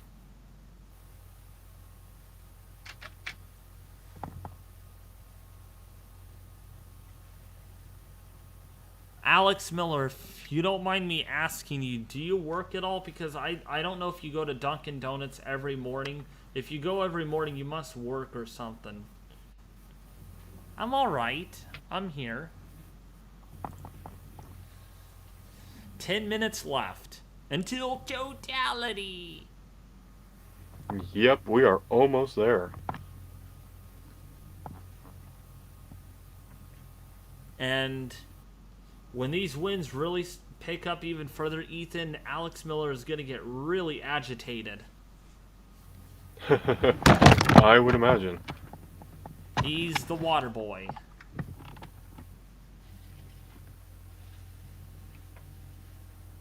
By the way, Alex Miller, what's your water temperature today? The other day it was 69 degrees. So what's your temperature right now? Your water temperature, I should say.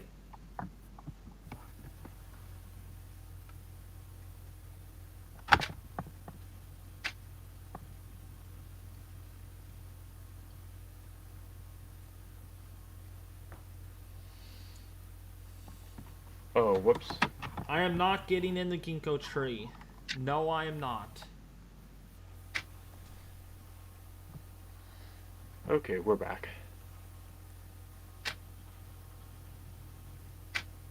Awesome. Yeah, you can see, and I'm looking outside, looking up at this. You can actually start to see with the eye a little bit of the moon is starting to get orange, and just barely a sliver of white left. Oh yeah, it's really starting to cover up.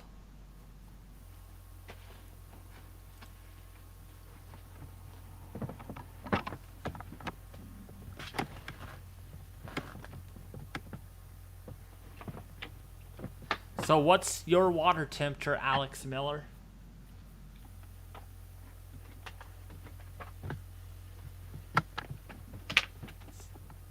Since you're addicted to water.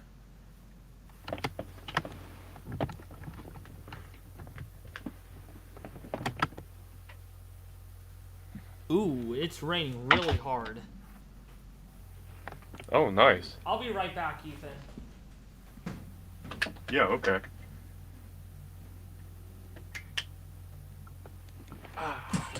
Yeah, whoops. So, as you can see, it is looking really fantastic here. We've got increasing orange on the moon as the Umbra has almost totally enveloped the moon, and we are approaching the totality of this lunar eclipse.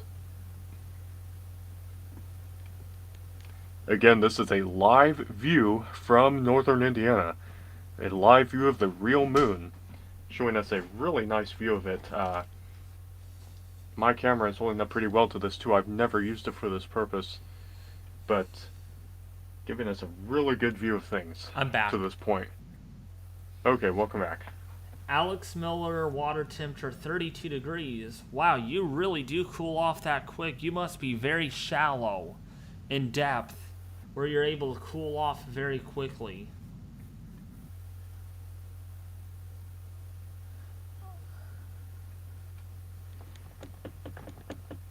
Wait, Alex Miller, do you drive? Sounds like you drive. Let me know in the chat if you drive, Alex. I have a pretty good view with the orange and a wedge of light. That's great. So skies did clear out for your area. You could probably do the exposure a little bit more, Ethan. Okay. Increase it so we can see it a little bit more. Let me see what I can do here.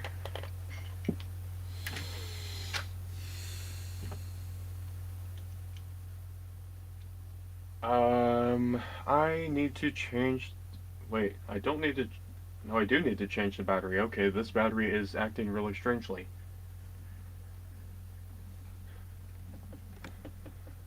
Hold on a minute.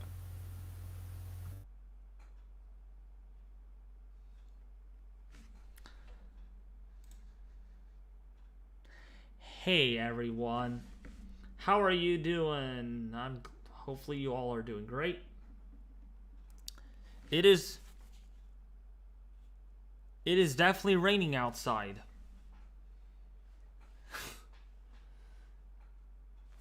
You do drive. That's awesome, Alex. Okay, battery changed. Sweet. So now if you can adjust the exposure.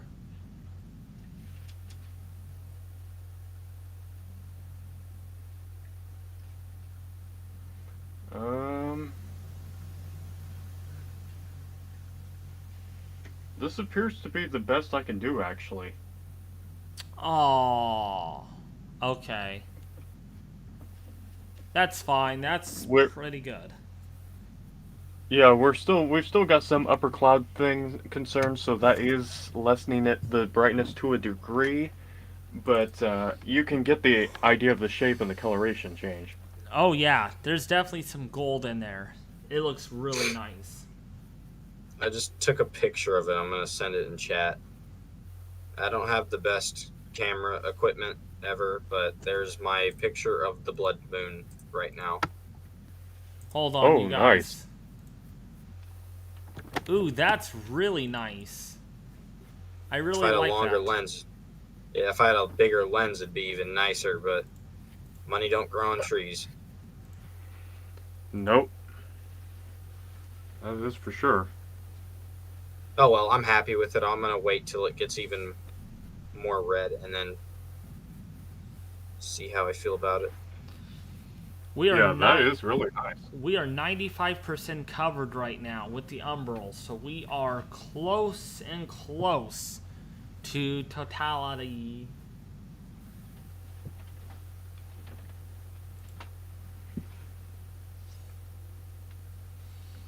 Yep, and you're getting an idea of that visually here too. It does look kind of dark, especially in the upper right portion or the upper left portion, but you can still see that very, very tiny micro sliver of white still remaining. The umbra has almost completely enveloped the moon. Just let me know when it reaches totality, and I'll probably go back outside. Okay. Alex Miller says he is almost home. Nice. That's great to hear.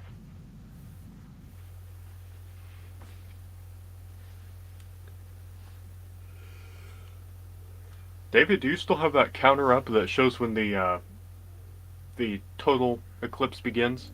Yeah, 2 minutes. Okay. 2 more minutes.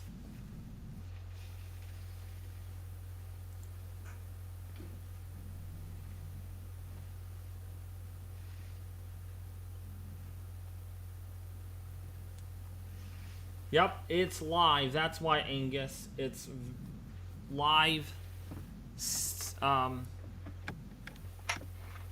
Stiller.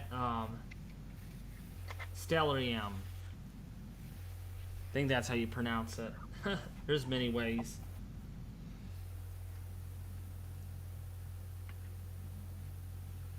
Just a sliver left. Just a sliver.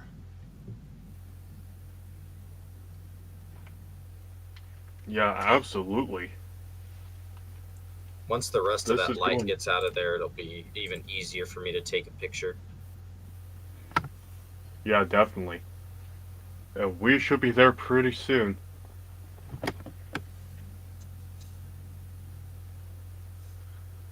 Yup, we should be there less than 2 minutes.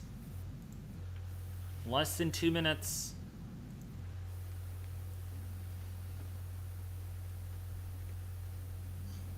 This is really neat to see. And, I absolutely love the way that NASA has described these kinds of lunar eclipses.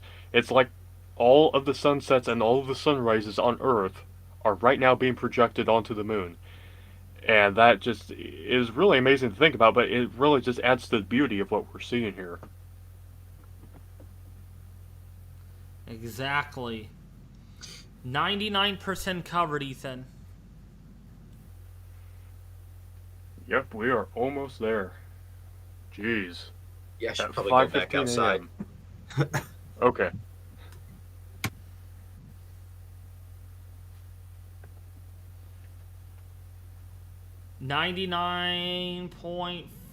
.3 4 5 We are almost completely covered.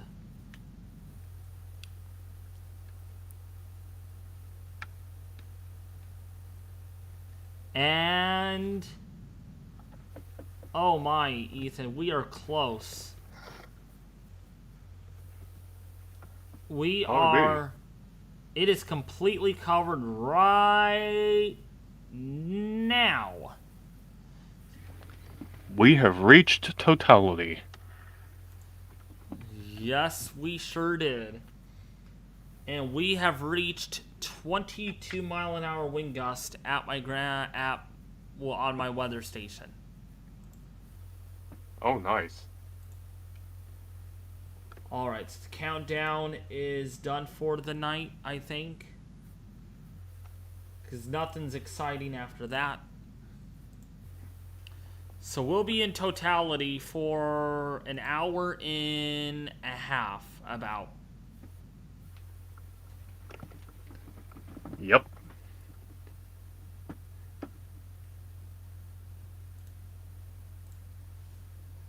And so you'll see look at the penumbral eclipse magnitude, Ethan, 206.8%.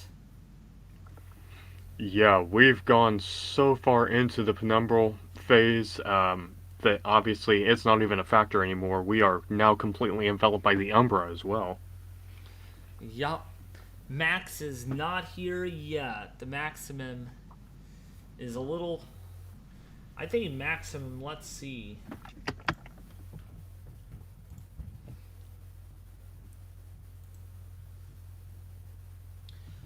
Maximum is at 259.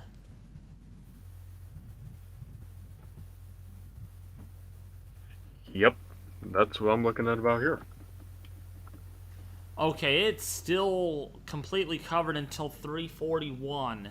Well, that's a long time. So I'll end it probably at 4 o'clock in the morning and then get right straight to my weather live stream. Yeah, sounds good.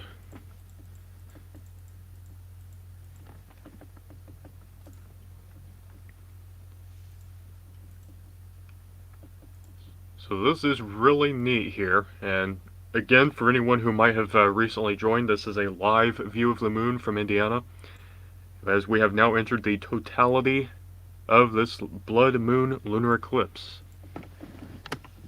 It's a red moon. Yeah, it's really weird to look out at the sky and see something that color because normally you're used to something that's white, and now it's just turned this really deep rust color. And that's basically a look at Earth's atmosphere all at once. All at once. Every sunset. Yes, absolutely.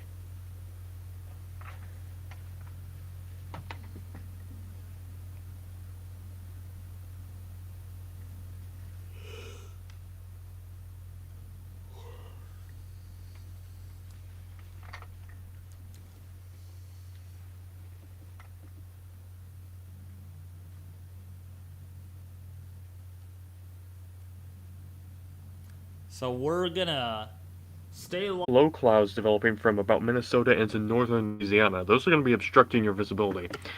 But if you are in the northeastern US or the southeast, perhaps even the southern plains, you're getting a pretty good view of this. Your sky should be pretty clear. And right now we're kind of battling some high cirrus clouds in Indiana, but it's still thin enough. You can see it. Alright, I am back, and wow, Ethan, is it pouring hard here. Oh, wow. Welcome back, also. Thank you. It is just raining as hard as it could be.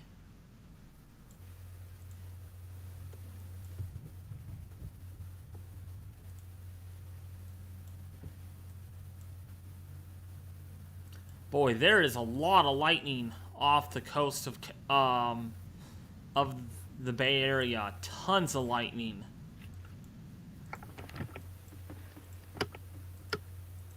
Yeah, that just shows you the amount of instability you're dealing with, and you can see that, or you could see it on satellite imagery earlier.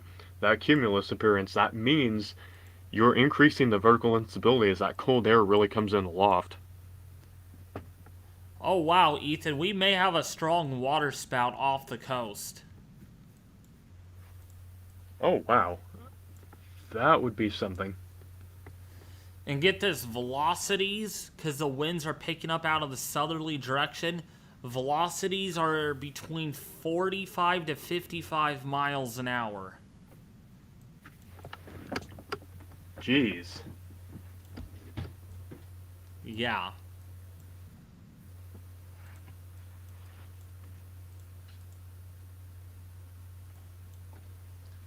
Yeah, winds are definitely picking up here.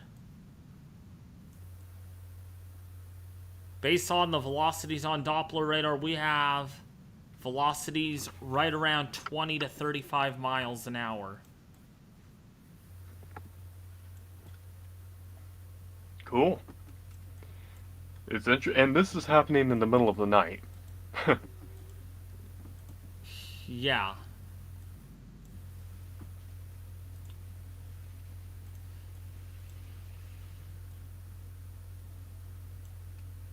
I'm actually kind of nervous. I do not like having thunderstorms at night. Yeah, that's understandable, but at least maybe if you were to get a thunderstorm at night, you could get some nice lightning views. Yeah, I don't like lightning. Ah. That would make it different then. It is not as windy though. We're seeing average winds down at 9 miles an hour. So as soon as that rain really started, the winds really came down.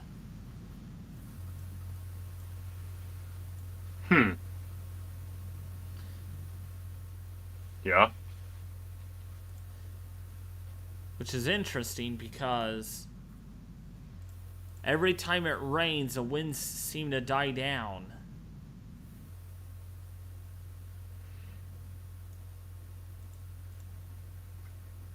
It's probably rather turbulent. As that wind and rain are coming in, you got a lot of winter storm warnings up across the mountainous areas out there. 60 inches of snow possible in some areas. Yes. Wow.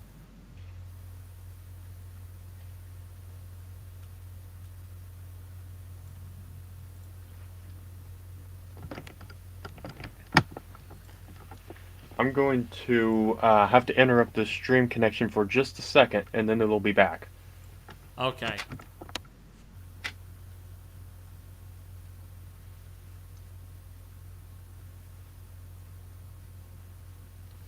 No, I'm not sleeping, Theodore. I am tracking a storm on top of this lunar eclipse. A nice way to get distracted from Yeah. nature. And we're back. Awesome.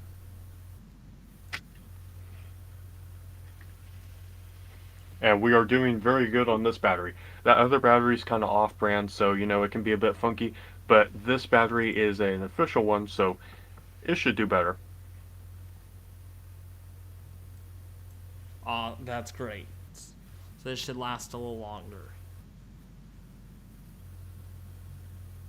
Yeah, and we'll probably be getting some pretty good pictures from James here pretty soon.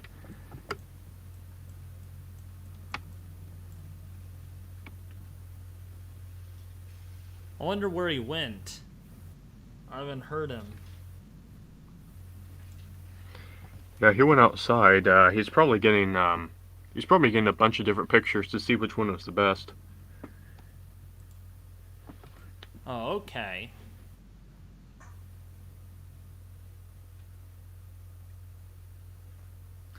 Yeah, the dynamics with this system that is moving into our area, Ethan, are so impressive that you can see the clouds being sheared off from the surface, and they get blown off due to the very strong upper level wind. Oh yeah, that is a good signature. You've got a lot of wind energy being involved. I have returned. Yay! Welcome back. I'll get my latest and greatest photo in there. Sounds good. This looks like this is totality right here, isn't it? Oh yes, look at that orange glow. Let me see. Oh my, that is gorgeous. That is beautiful. In fact, I'm going to... Oh, I can't copy that. I was going to put it on Twitter. But it's fine.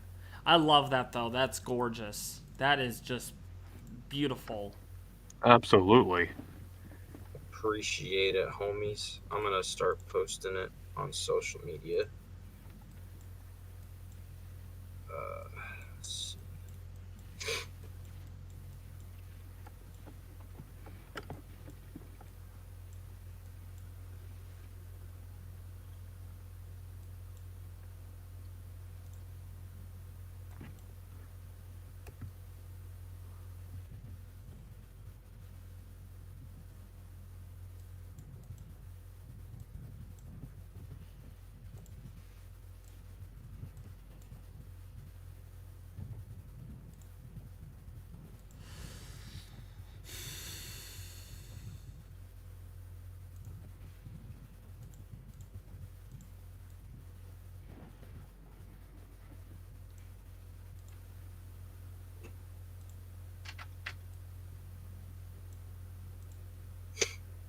Well, I guess I don't have to wait until next year. I'm glad you guys invited me, or else I honestly probably would not have taken photos. Of course. Oh yeah, we're glad to have you. Now I don't have to wait till 2025. Yeah. Better to do it this way. A long lens is called a telephoto lens, right? Yeah.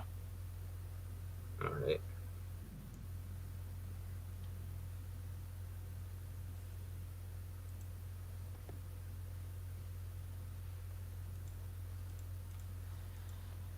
Wow, I could hear the rain coming down outside of my house right now. It is just dumping. Cool. That is some well-needed moisture. We're getting rain rates of about a half an inch an hour right now.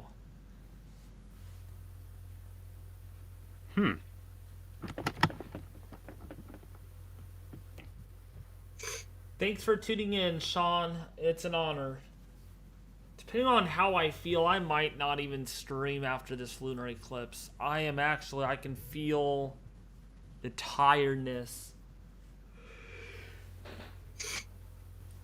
Yeah, I would certainly imagine because it is now 5:30 a.m. in Eastern Time, 2:30 out in California.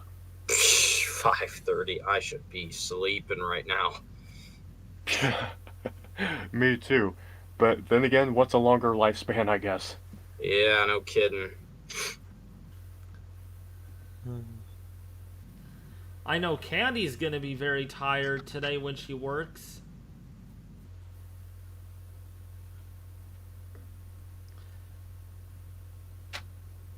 I bet your workers, Candy, are gonna be like, "You're talking like a zombie."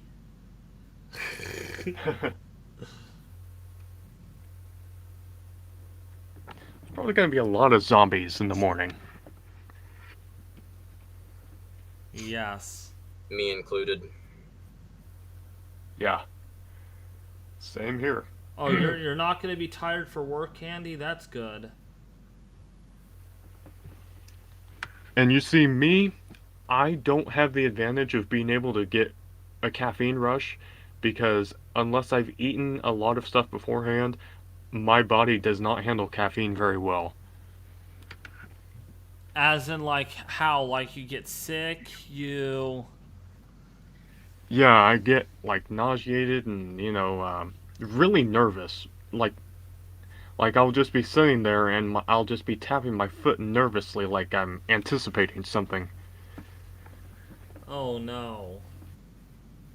and my heart rate goes up. You know what it reminds me of? It reminds me of when they put too much anesthetic in my gum when they were doing that root canal. Oh, Oof, boy. root canals. You know, speaking of teeth, I finally am caught up on all of my tooth work, and I have no more cavities.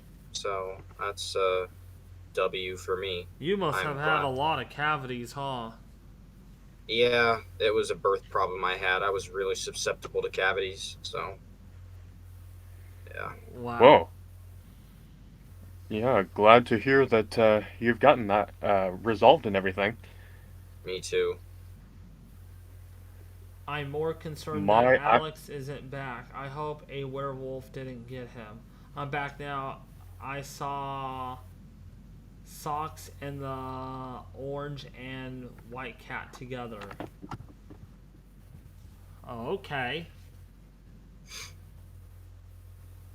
How was your drive, Alex? How fast do you drive? Do you follow the speed limits?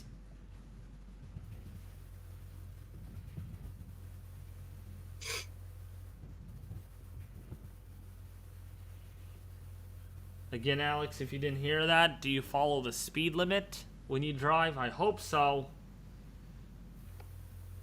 We do not want Alex Miller getting, or Waterboy getting a ticket. yeah, don't be like stars. I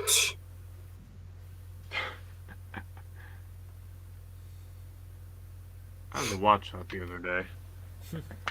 You know, aside from his just absolutely atrocious driving, that is unironically a cool video that he shot. Oh, yeah, absolutely, yeah. I don't speed at night because cops like to hide in the dark. Smart.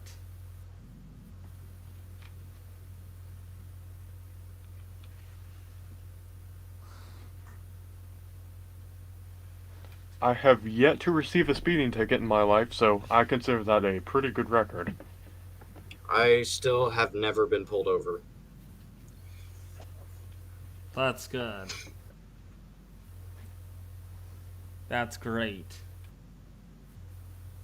I have to wonder, is it going to be just stupid, busted, like, headlight or tail light that gets me? Yeah, it might be. Remember to check your license plate lights if you have one on your vehicle because I was actually, in fact, this year, pulled over for the first time in my life because the taillights were out. I had been driving for like 50 miles and I was trying to get my dad home because he was really getting into the more substantial symptoms of COVID-19 he had at the time, and found out the license plate light was off and couldn't see the license plate. So there was that. But That must have been really annoying on a 50-mile drive and you get pulled over. And it was at the very end of the drive. Well, so they didn't give you the ticket though. The cop was nice to give you a break, right? Oh yeah, no, I didn't get anything. It was just basically to let me know and everything and to check. All right, good. They drive unmarked cars. Probably where you're at, Alex. Yeah, some of them like to be undercover. Well, How do you all like this orange moon that we've got? the pumpkin moon. It's what we call it, the pumpkin or pumpkin pie moon. Yeah. That is gorgeous. That is gorgeous. It's always really striking to see in the sky because you're so used to seeing this big white spot, and now you've got a dark orange shape that looks very foreign. Yeah, I know. It looks really, really different. I'm wired up after 3 cups of coffee. That's good candy. I'm hitting the gym tomorrow after I wake up to wake myself up even more. That's great. Yeah, that sounds good. I haven't been able to go the last 2 days because I fell down and I really bruised my left lateral, so I haven't really been able to use my left arm very well lately, but it is feeling a lot better. So tomorrow I'm probably going to go get a good pump in, or I should say today, since it's 5:37 in the morning. Yeah. That's how my Yeah, grandpa is. I'll tell you, my grandpa.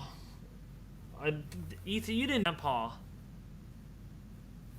I don't think we have communicated much between them, so I don't think that he knows. Yeah, he I got haven't heard. he had a really bad stroke. Really? How is he okay? He's fine. Yeah, we went to the hospital yesterday and he's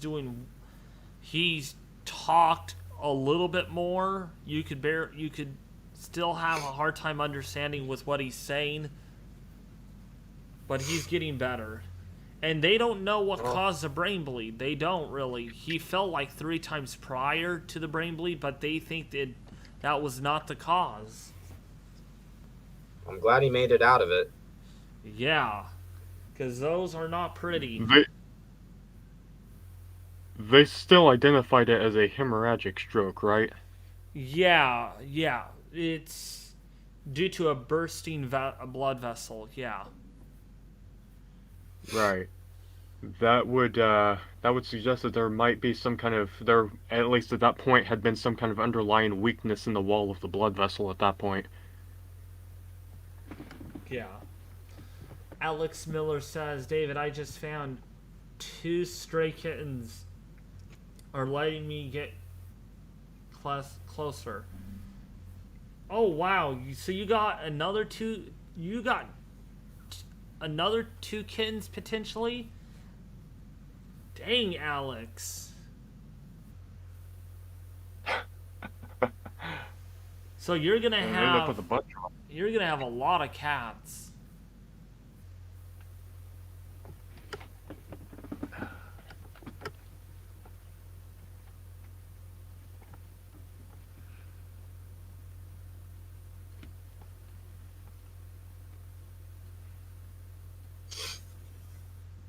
You know what would be really amazing?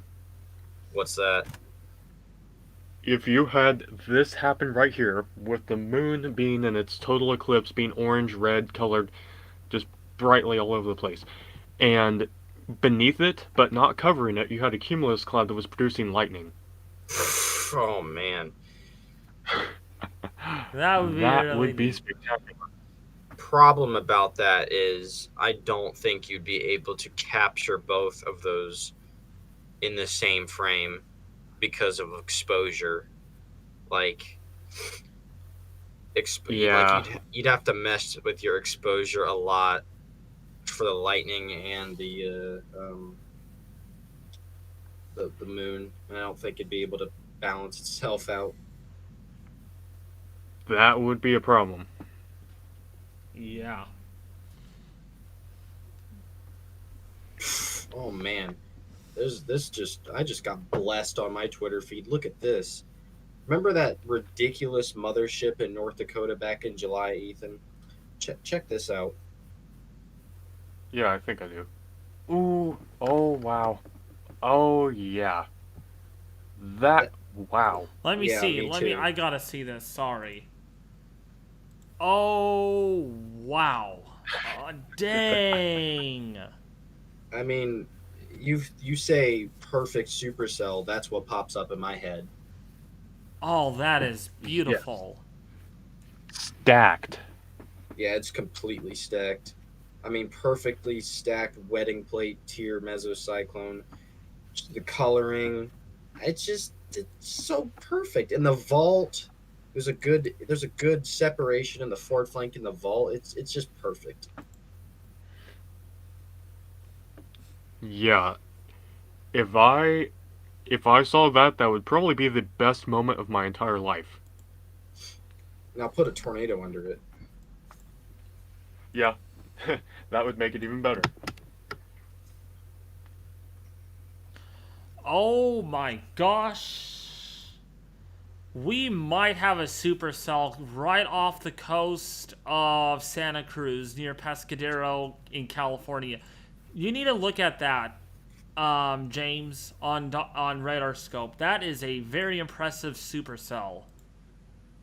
Oh yeah, look at that little bean. It's got a like a small gate to gate couplet too. It looks like.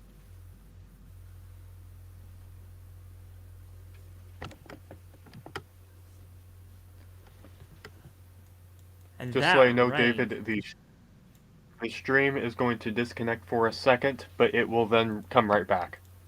Okay. Let me know when it's back, because I'm looking at Doppler. Wow. Cute little bean over there. Don't do anything stupid now.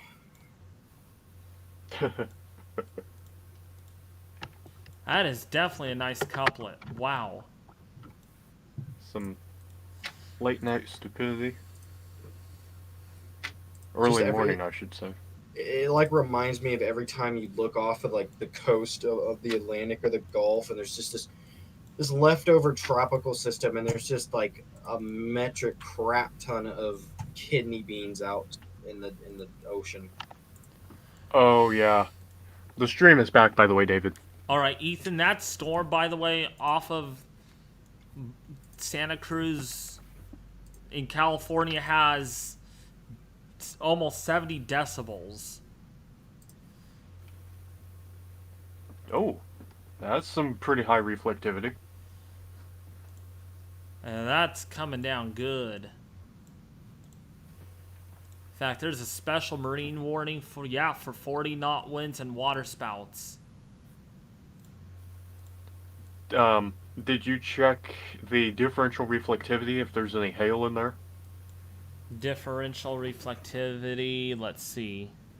Now, a little recap on that. Do you, if the differential reflectivity is like gray values, does that mean hail?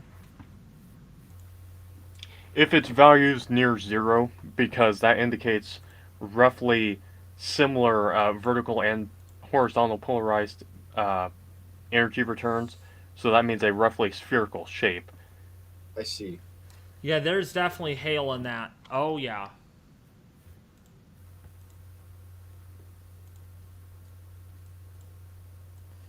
Man, that's really, really dumping hard. My goodness.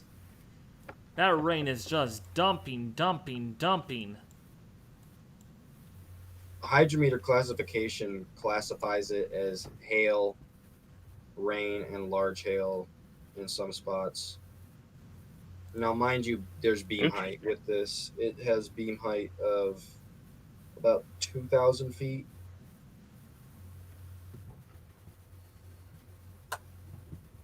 Okay. That system's really dynamic over our area. That's a very dynamic system.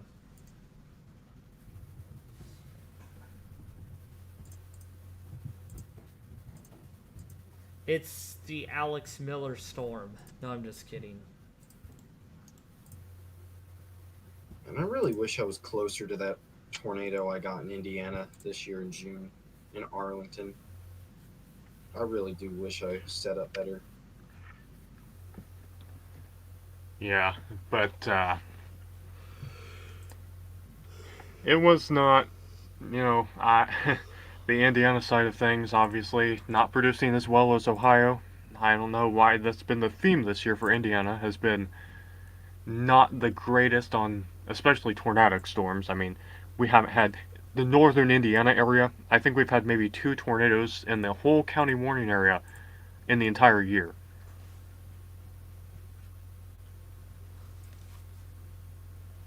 One second, it sounds like there's someone in the house. Oh. Speaking of Okay. dumping, I will have to soon after this coffee. Oh my gosh.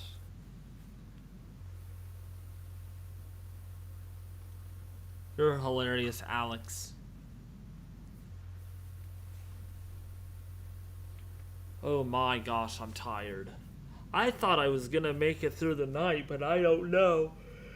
Our winds, Ethan, are down to 7.5 miles an hour, so the winds really have tapered off. Yeah. It seems like it for sure. I don't know if it's going to be because, again, the National Weather Service, I don't know if they've issued any products for your area yet. If that signal remains, then they might still, but, I guess maybe you can go by that to see if you'll end up having to do a live stream on it. Maybe. I'm really disappointed that the National Weather Service has not issued any wind advisories. That really upsets me because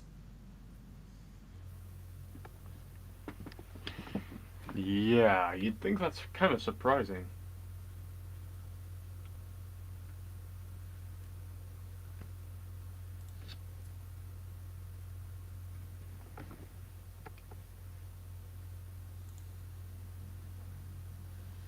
we There's are a little bit of a wider view of the moon. okay. See what these winds are gonna look like.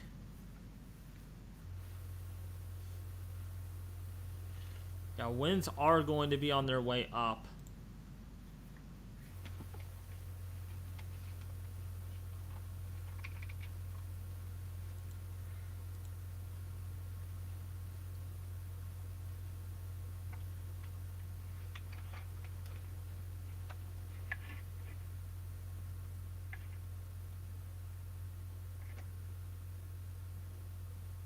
Yeah, at 3 o'clock we're supposed to have winds up to 16, so that fits pretty well with what my station kind of says.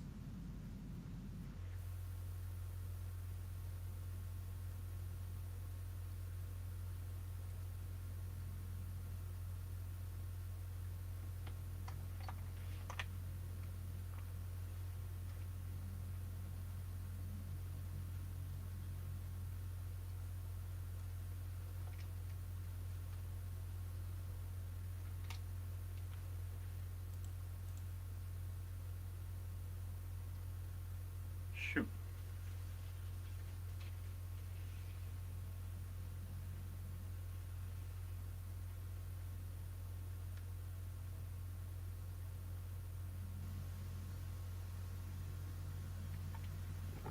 Man,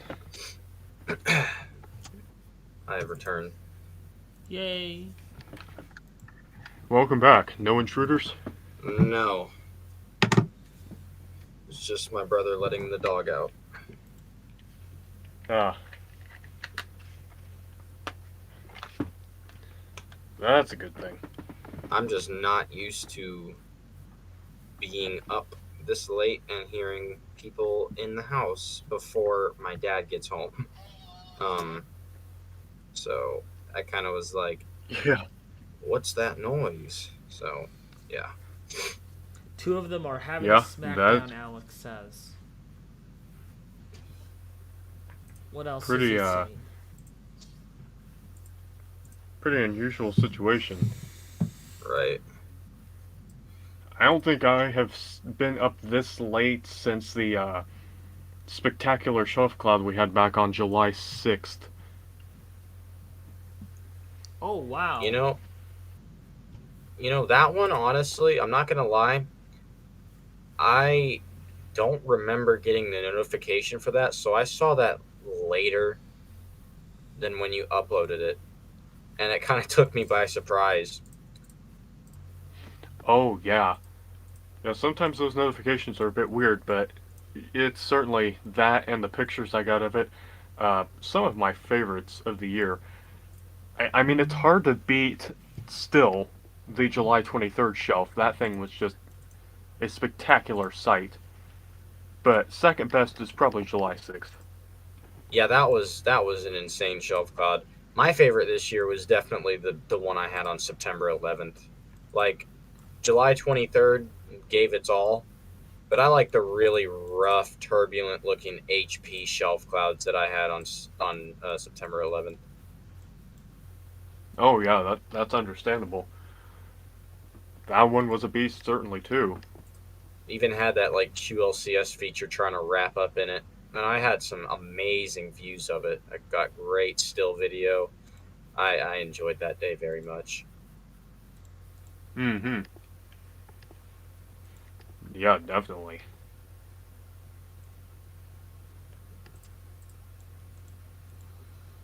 The It 10Z, is 5.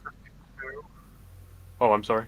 the 10Z H triple R should render hopefully soon, so I can see what the winds are gonna be like.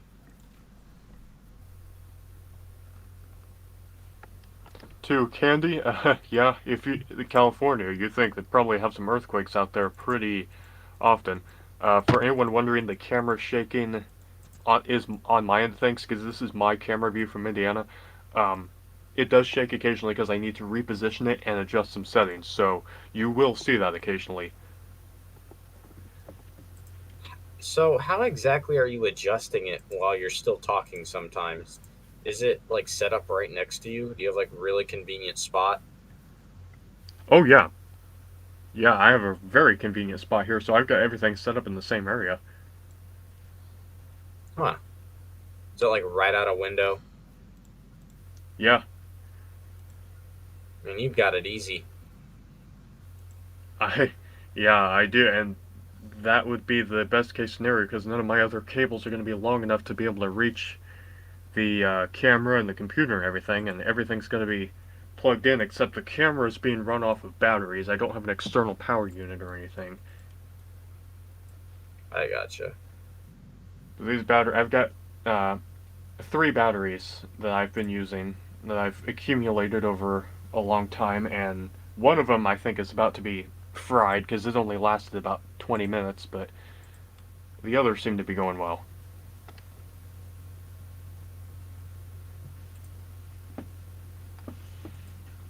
And we are 5 minutes away from peak totality. Awesome.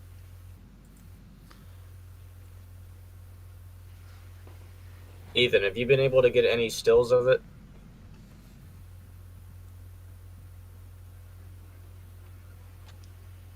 You are you talking to me or David? You, Ethan. Oh, yeah, actually, I've been getting some stills. I can still take pictures during the streaming process, but I can't take video.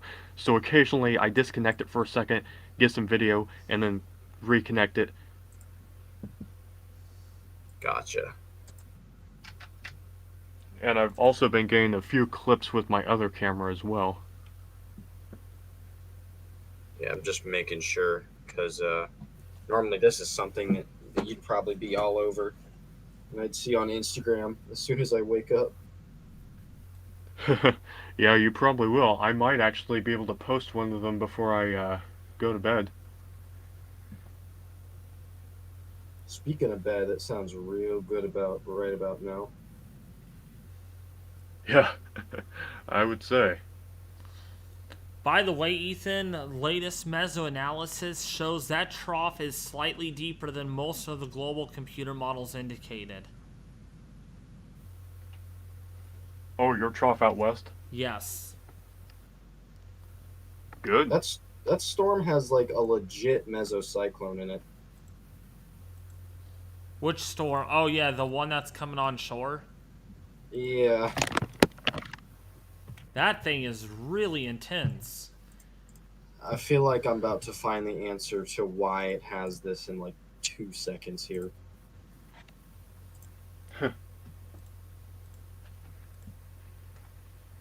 That is a really strong mesocyclone. Yeah, Yep, I Ethan. found it. Yeah, Ethan, you gotta see this.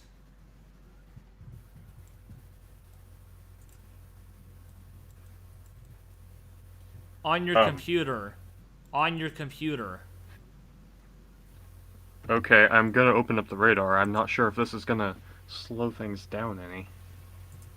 Well, I mean, I found out why it's spinning. There's like a metric crap ton of vorticity along that storm, and it's on the gradient. Ooh, On the gradient. yeah, What do you that mean? What do you mean by that? Like the gradient, like vorticity gradients, like the outlines in between the lines of them. Oh, okay, I see what you mean. that'll do it. There's like it's got like a nose of 250 mixed layer K. With elevation there, that probably is helping the storm be supported. 7-degree low level lapse rates. That's pretty good. Mid level lapse rates about 6.5 to 7 in that near storm environment. Yeah, I see why this is happening. Let's see.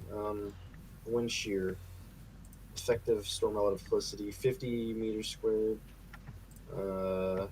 Not much helicity to work with. Um, let's see. Upper air, 500 millibar. Yeah, pretty nice trough moving in. Good diffluence. Um, Um, are we looking at KMUX? I think so. Yeah, San Francisco radar. Okay.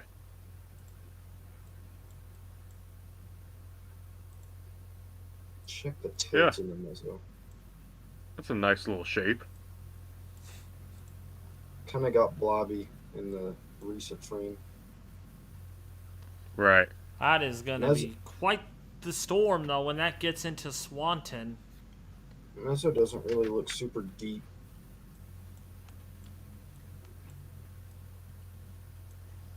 Yep, sorry we're talking a lot about weather, folks that are here just for the lunar eclipse. This storm has a lot of energy. I mean, look at all that orange and red on Doppler radar, Ethan and James. Look at how heavy that rain is. It's probably a really Yes, grungy certainly. looking storm. And as the origin says, we are at maximum totality now. Oh, yeah, we are.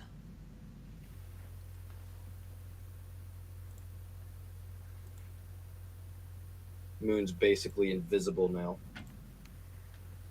I Yeah, can't. it is. I cannot very see your dark. moon. I see it. Oh, there it is. Wow, that is really dark. It is. I think we might have some cloud interference too, but you can definitely see it. I am surprised our winds are not strong here as they were earlier. It's all maybe because of that rain that might be preventing the winds of getting too strong.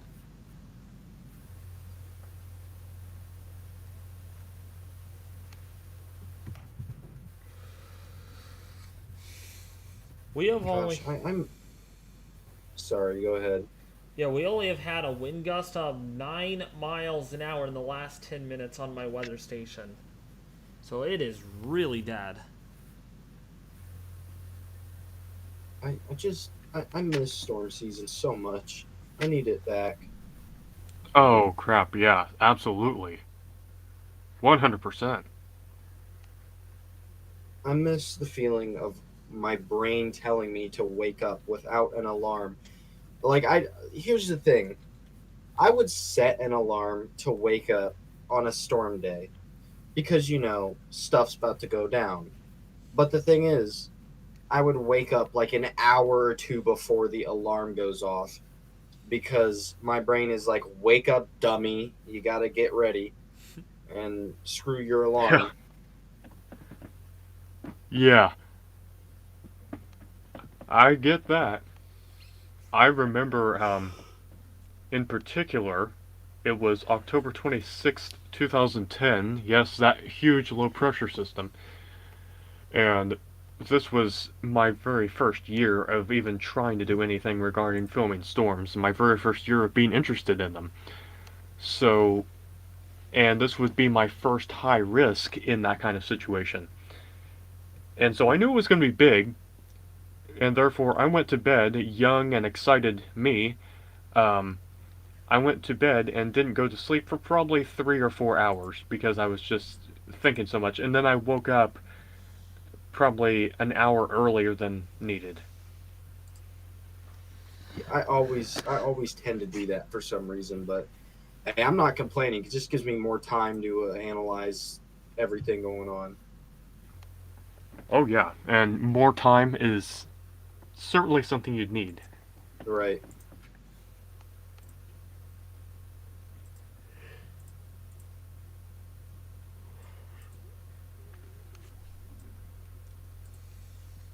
I wonder who could yawn in my on my watching my live stream after I yawn.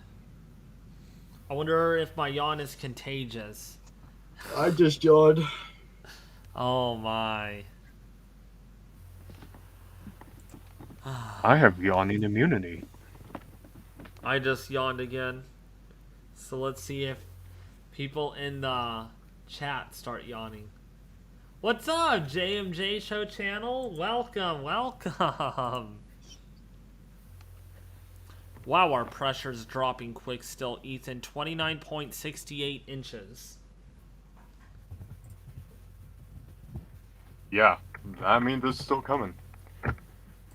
Also, crap, you can just barely see the moon anymore. I do think that we're in a little bit of a cloud patch at the moment. It's probably what it is.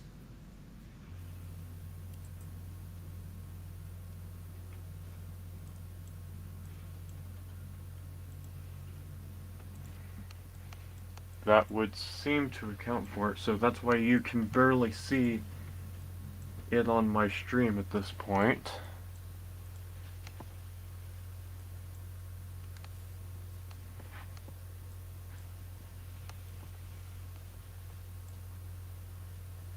My gosh, this line of heavy, intense rainfall, lightning, and strong winds really coming on shore now.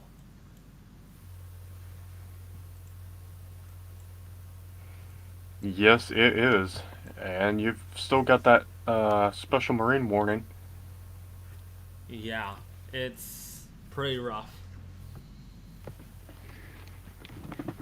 Fighting neon James? here, 5 a.m. Yep. James, the other day, when that line of storms was up in northern Illinois, and it actually did produce a brief tornado, um, when it came over Lake Michigan, they were issuing special marine warnings for 65 knot winds. Oh my goodness. Wow.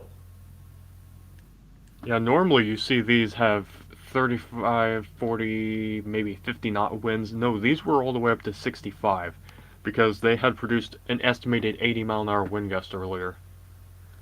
That's wild. That is so wild. Hurricane type winds. On Lake Michigan. I do not know what is up with our storm. Our winds are really not panning out. We are down to 6.9 mile an hour average winds. Those winds really came down, and the rain's just dumping hard. I wonder if the rain has a lot to do with why the winds are not as strong. I don't know. Maybe there is some connection there. I'm going to disconnect the stream for a minute, so it'll be back. Just to let you know. Alright.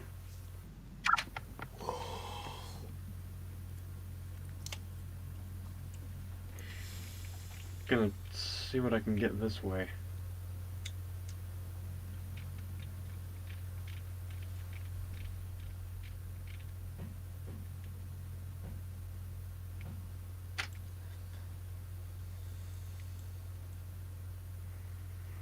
But yep, we hit totality, and that is the peak totality of the last lunar eclipse. So we'll have the last total lunar eclipse until 2025. Yup.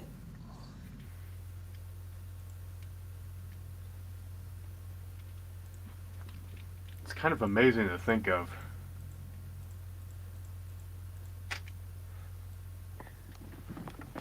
Man, this computer model's crazy. I cannot even explain it. Now it has us not having any strong winds at all tonight, Ethan. The HRRR, no wind at all. Interesting. So has it followed a consistent trend of weakening? Yeah. That might be concerning, but then again, I'd look at some other models as well. Maybe try the rapid refresh and some of the other models come out. But the HRRR, believe it or not, has us getting 2 inches of rain by 9 in the morning. We could get 2 inches of rain by 9 in the morning. Ah.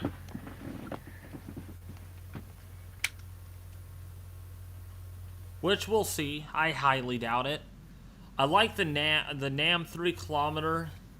Its newest model run has us with sustained winds, Ethan, at about 28 miles an hour. With wind gusts in excess of about 52 miles an hour. Yeah.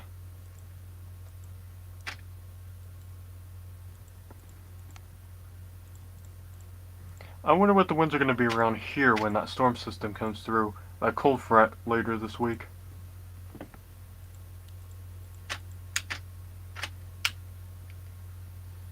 Yeah. Yeah, well, by 3 in the morning, we're supposed to have gusts up to 32. We're not even close to 32 like we were, but sustained winds only at 10, which right now we're up to 9.6 again. So winds have increased. We'll just have to watch it closely. Sorry, I'm worried about the weather, folks. I know.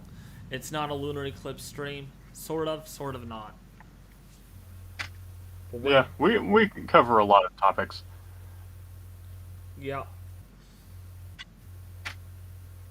Speaking of that too, for the viewers here, I would say you got to really stay tuned to David's coverage because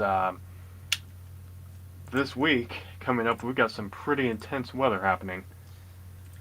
Yeah, we got a hurricane to track. We have my own storm to track. My goodness.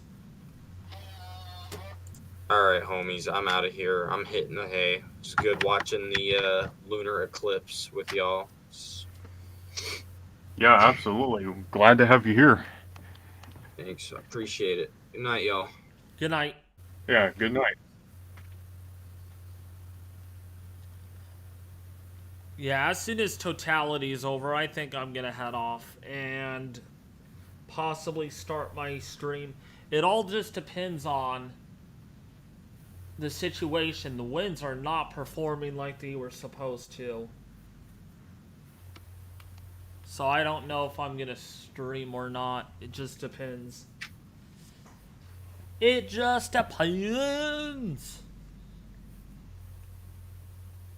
Yeah, I would imagine. See what the latest GFS model shows. No, the GFS still... GFS, for it to not be a high-res model, has us at 29-mile-an-hour winds at 7 in the morning. With wind gusts, Ethan, at about 52 miles an hour.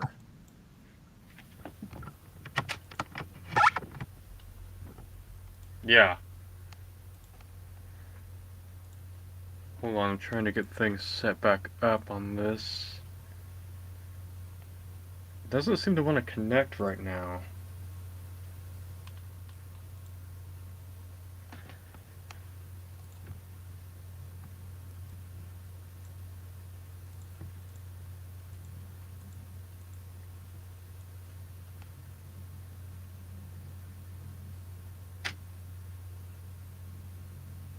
Okay, there... Yeah, we're back.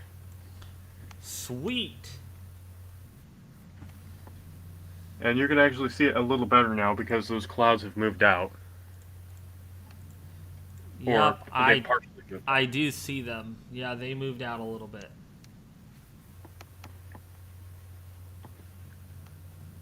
So our live view has returned. It sure has. But hopefully our good old winds return. How about that? Yeah, optimally. You cannot have a storm without wind. Maybe it's because of Alex Miller. Maybe the winds are not that strong. Because maybe the winds don't want Alex Miller to become too choppy on the water, on the lake. Yeah. It might be.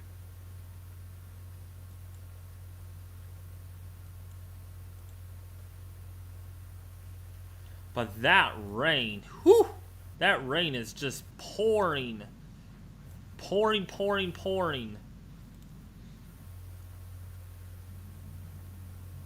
In fact, Ethan, rainfall totals over some portions of the Bay Area. An inch of rain has already fallen within the last hour. Oh, wow. Storm total precipitation, 1.5 inches has already fallen. Gee whiz.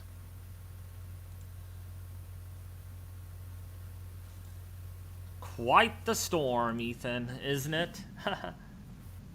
Yes, it is. And considering once again, too, this is in the middle of the night out there. Oh, yeah.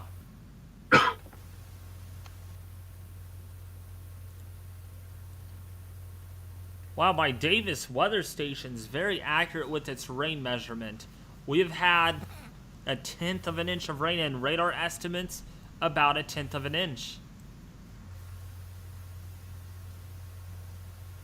Yeah, that's a good thing. It's good to be able to compare that. Mm-hmm.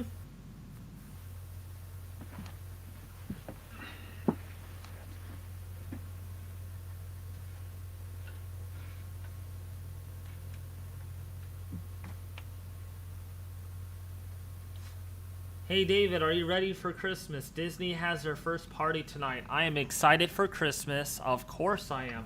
I'm ready for Thanksgiving. Yeah, absolutely. You know, the last few Thanksgivings and Christmases have been a bit different, obviously. So hopefully this year, for a lot of people, things, you know, kind of get back to normal. Oh yeah.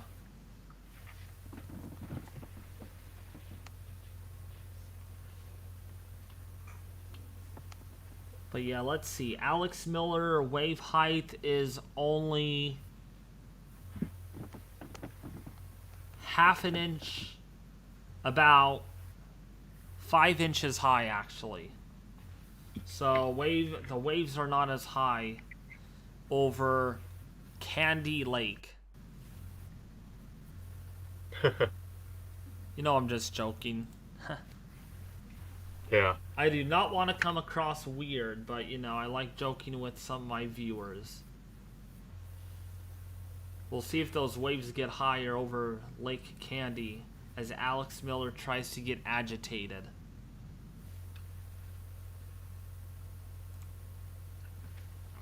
You know what's really interesting? We had a high wind event back in, when was this? In February 2019, I believe. We had 60-mile-per-hour wind gusts that day, and it was actually so strong that this relatively small body of water, the Kokomo Reservoir in Indiana, it was actually having, I guess you could call it lakeshore flooding, because the water was getting pushed onshore from the wind. Wow.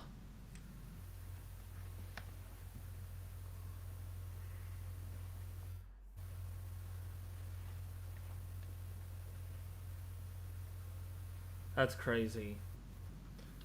Sunrise. Moon is fading because of the sunrise. Yep. So you must be in Eastern time, I'm guessing. Or Central time. That's unfortunate. Well, that's why I'm streaming this, because you all will get to see it. It looks dark still where Ethan is in Indiana, so that's good news. Yeah, I don't have any signs of sunrise at this moment.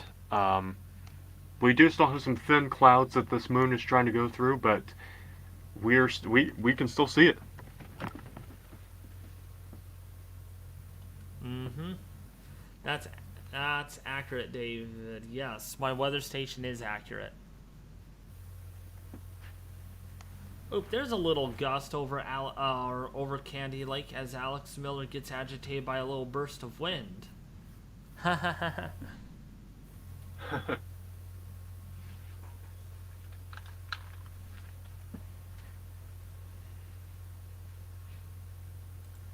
Well, we got to be very careful, Ethan, if we do not want to swim in Alex Miller, because lightning and Alex Miller do not mix. No, absolutely. Alex Miller will electrocute me if lightning is nearby.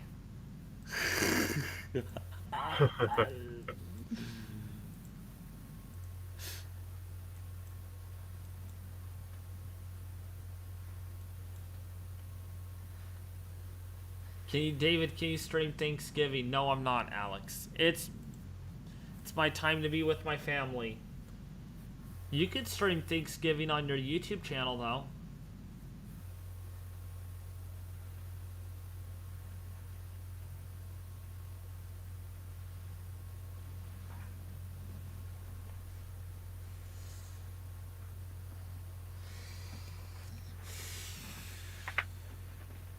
Man, this weather system's really not panning out with its winds. Oh, that disappoints me.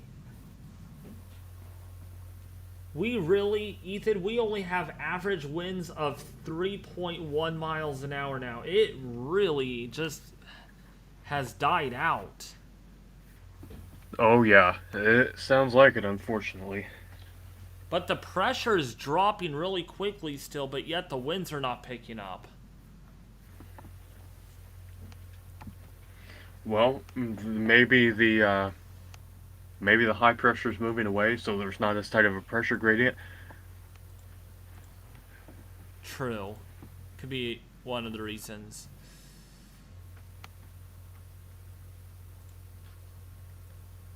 Okay, the 10Z is rendering. Let's see what the 10Z NAM is showing. This is a new model run that just started, I think. Oh no, we looked at this. Never mind. Ethan, I don't know if I could trust this. At 8 in the morning, over our area, we have sustained winds at 34 miles an hour and a wind gust potentially as high as 65 miles an hour. Ooh, that seems excessive. But on the That seems like it might be 09Z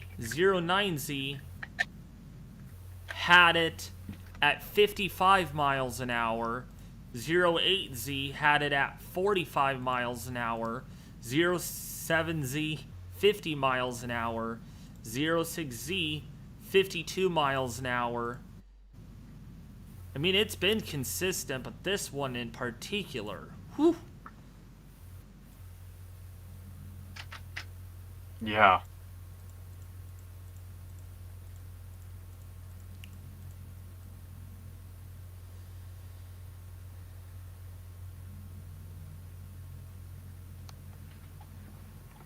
We'll have to really watch that.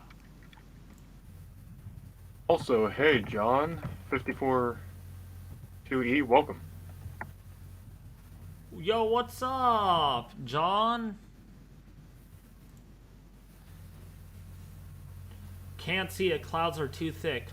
Also overslept. Oh no, John. It's fine though. There's always a next time, brother.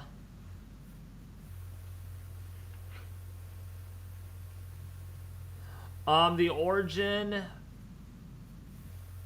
I am going to try. That's 2 years away. That's 2 years away. I don't know what I'm doing in 2 years. Maybe I'm not living here in 2 years. Maybe my family's going to go to Texas and see it. So, if I stream it, it would be from my phone. Jeez. If you do that, you might. Wow. Hold on, Ethan. Save that. We just got a wind gust up to 18 miles an hour. Oh, okay, so the wind is picking back up. That was a big gust, though, but overall it's pretty quiet. Alright, go ahead. Yeah, I was gonna say, in that time leading up to that eclipse, you might invest in one of those lenses you can attach to an iPhone, so then you could be able to film it better. I would be doing, because if I have a better iPhone, I would do the whole skyline with the sun shining, because I don't want to risk burning out my phone or anything, even with the lens. So I would just do the whole sky, and as the eclipse got closer, the sky would get really dark, and people would see the whole perspective of what it looks like without looking at the sun itself. I'll have to invest in something with that, though. Oh. Okay.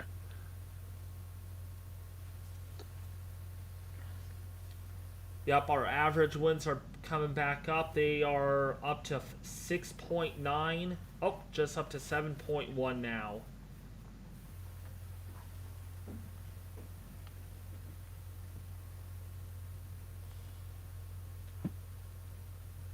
Alright, Origin says, okay, Eastern time, the moon is gone. So you are probably, yeah, so the sun has come up for your area. Sun's shining there. It is still dark here. Still dark, no daylight yet. Yeah, it's still dark here too. I don't know the origin, I don't know if you were on the East Coast maybe, but I'm in Indiana, so Indiana's kind of straddling the Eastern and Central daylight time zones. Or Central time zones, I should say, not daylight time. Let me see the live day and night map here. See where it's daylight. All Eastern time viewers, the lunar eclipse is over unless you can see it still. Yup. So, in Indiana right now, Ethan, you are just getting out of astronautical twilight.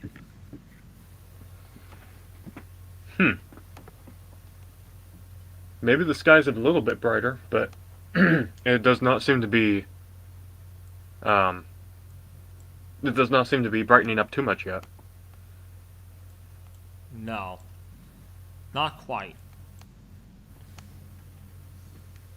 Yep, wind, Ethan, here is now up to 9.5 miles an hour again. So it's really picking up quick. Oh, nice.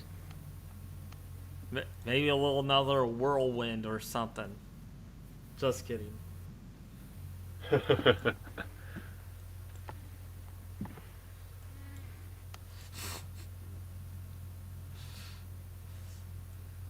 Another special marine statement for, let's see, special marine warning.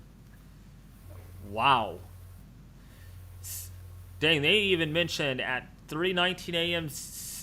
Very strong, severe thunderstorms capable of producing large water spouts were located along a line extending from 24 nautical miles southwest of Point Ano Naval to 39 miles north or nautical miles west of Point Sur, moving northeast at 20 knots.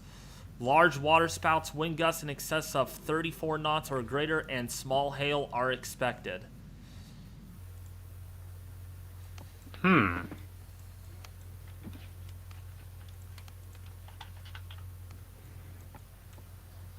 It's a pretty good storm. that's dynamic. 10-mile-an-hour wind average, Ethan. Wow, these winds really did pick up. And maybe that gradient's tightening. Pressure did drop down to 29.62 inches in mercury, so we might have had a little mesovortex or something go through or whatever, because the pressure just dropped within the last 10 minutes. Yeah, there's local variations in pressure also.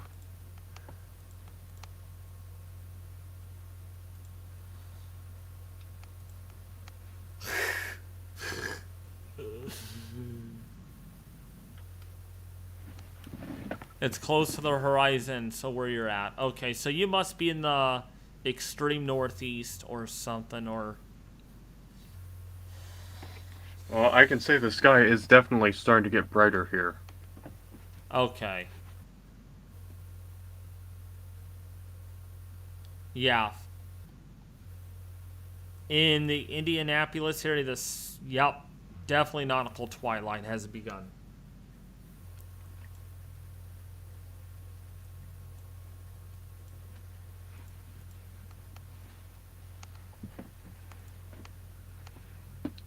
Hey, I will be back in a minute. The stream view will be disrupted for a minute, and then it'll be back.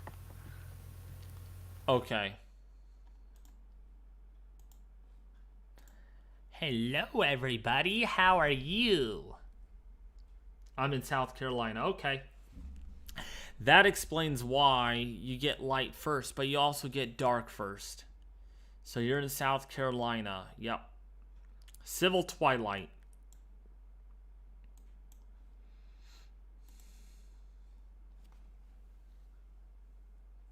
My goodness, these winds have picked up. I think it's another little tornado or something going over our area. That's why the winds have really picked up. No, I'm just kidding. It's not a tornado.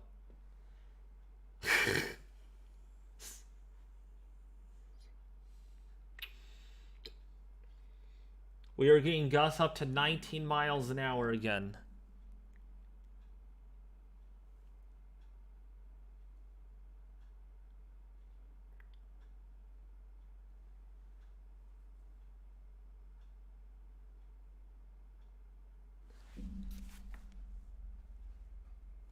Boy, it is really raining outside.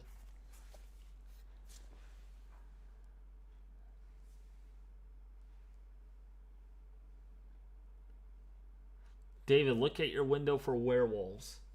Later, I will. Later.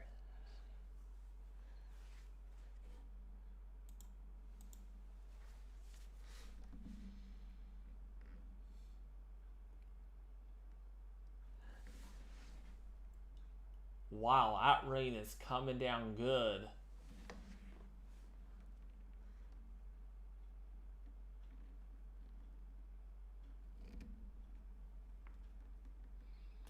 Oh boy, I'm trying to stay awake here. It is 30 minutes to 4. So we're getting there. Totality is almost over with.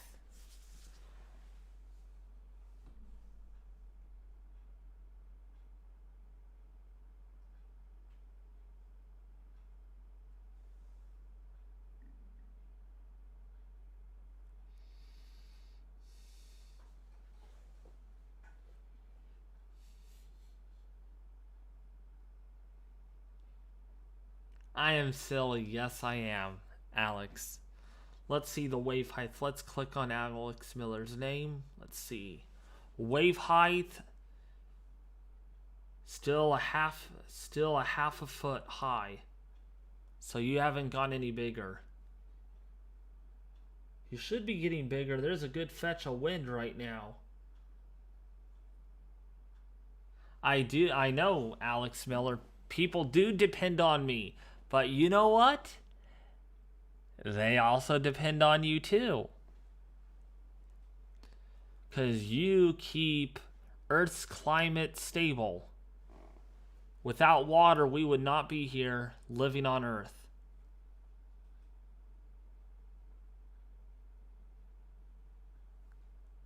In fact, you could exist as a gas, a solid, and a liquid.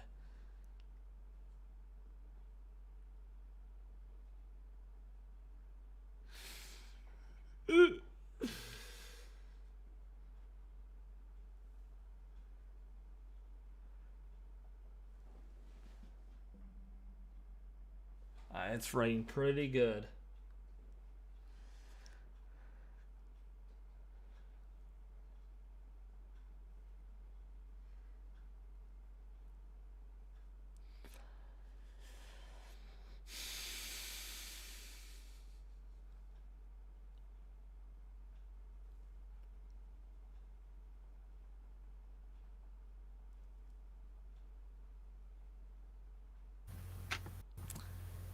Okay, I am back, and is the camera view back? It's trying to get reset. Where are you?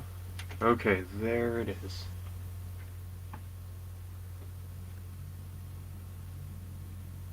Wow, these winds, Ethan, at my I mean, within the last 15 minutes or so, winds have really increased. We're at 11.9 mile an hour winds on average. Oh, wow. Yeah, that is pretty substantial there. Also, I do have to report the sky is rapidly getting brighter over here. Yeah, I don't see the moon anymore. Yeah, it's in the frame, but it's really hard to see because we've got some mid-level clouds, or some upper-level clouds anyway, that are thick, and also the sky itself is getting brighter, so from here on out we might not have that good of visibility. Okay.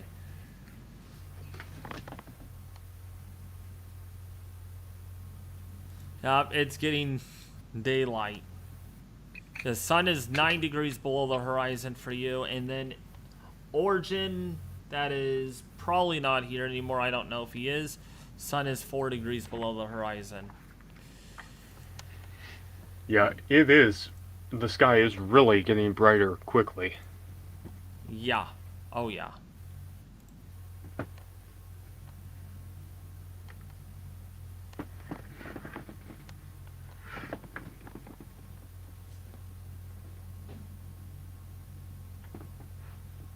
Oh, Alex Miller is gassy? Oh my gosh.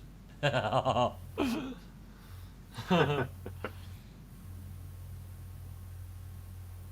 Alex is definitely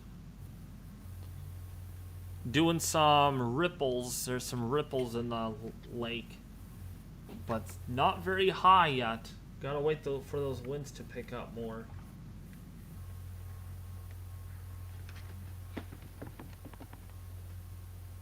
Yeah, I have lost sight of the moon. Completely. Yeah, it's fine. I'm probably gonna, in about less than 30 minutes, I'm probably gonna call this quits, and depending on our winds, they're looking good right now. We'll see if they get stronger. I'll probably do a live stream on it, and I'll probably just view it out of the window from upstairs.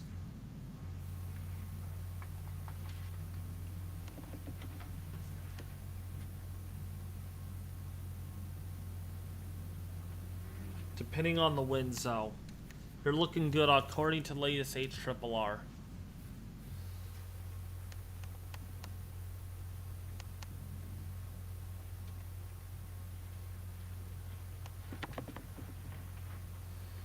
They're not. They're strong candy, but they're I'm gonna try a different lens. okay. Good candy. They're not super quadruply strong, but they are. It's.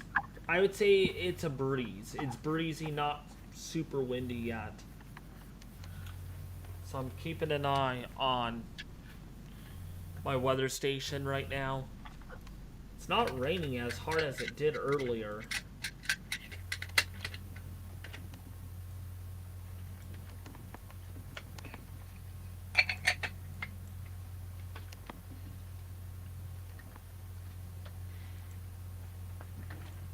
Yeah, how's the pressure doing?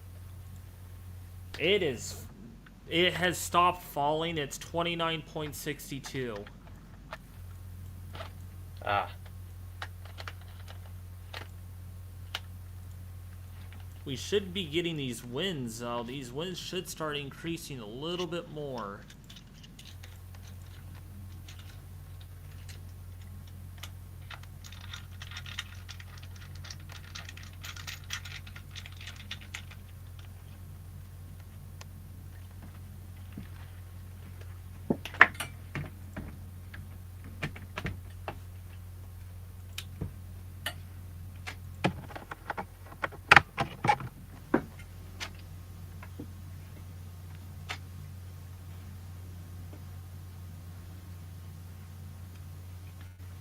and let me see. Yep, we are back.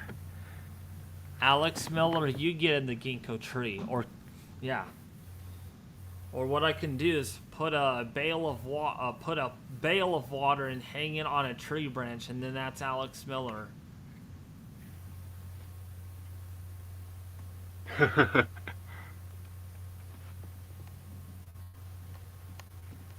So, what we are now looking at in the camera view is basically just the morning sky slowly lighting up. You still can't see the moon, but it's back there behind the clouds somewhere. I cannot see anything. It's still black on my end. Oh yeah, there it is. Okay, I see it.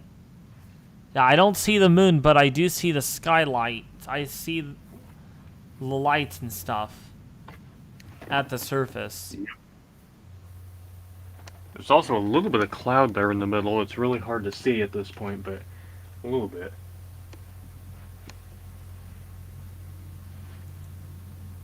That's why I have this second view on.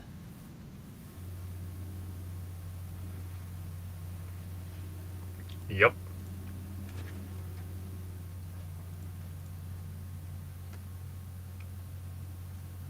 Totality's getting close to ending.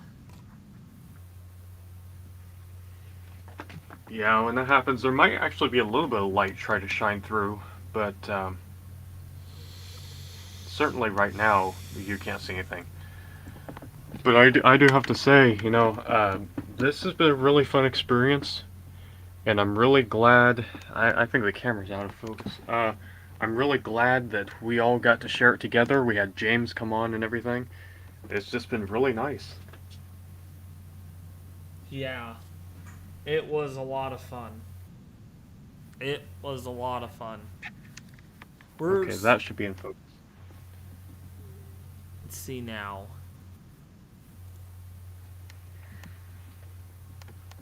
I still don't see the moon. But again, it's behind the clouds like you said there, so. Yeah, I think I can see a little bit of the moon kind of trying to shine through, but it'll be more prominent when totality ends, I suppose. We still got about 20 more minutes. Actually, do we? No, we have less than that. We have. I mean, before you end the stream. Oh yeah. Yeah, we have less than a minute left before totality ends.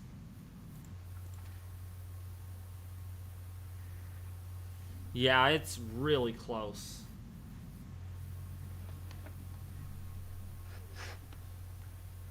Yeah, I can just barely see the moon right above that one cluster of lights, but don't know if I can zoom in on it or anything. A little better.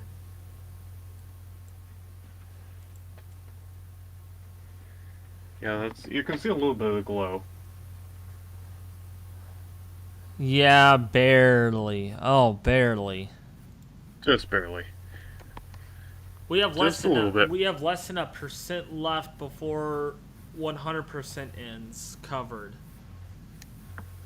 Yeah, that's probably where that glowing bit is coming from.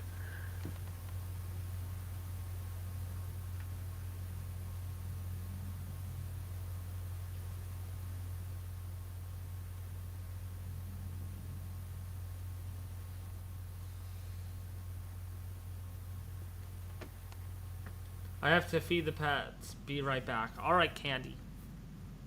Alright, yep. 100% is about to end here. Okay. It is about there. Completely. Totality is officially over. Well, that was nice. Well, it lasted. I still don't see it on your camera though yet. Just have to wait. Yeah. There's a little airplane coming into view. Oh yeah, I see an airplane, yeah.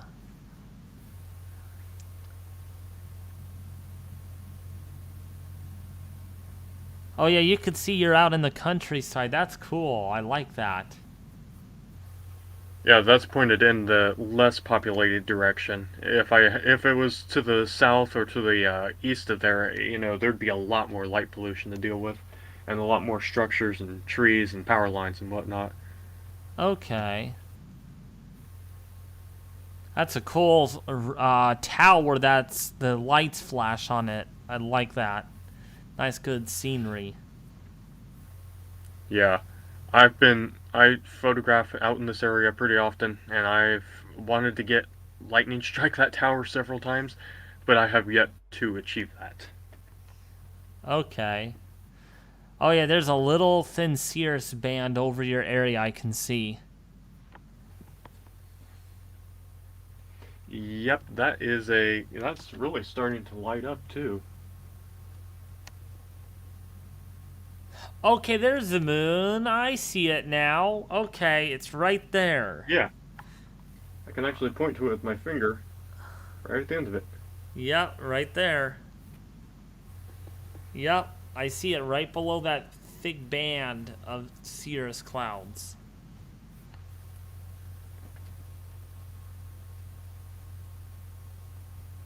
David, you would Yeah, like the this is scenery nice. here. What's the scene? Oh my, holy moly, the winds. Huge wind gust, Ethan. 28-mile-an-hour wind gust just now on my Davis. Oh boy, yeah, that's a pretty big increase.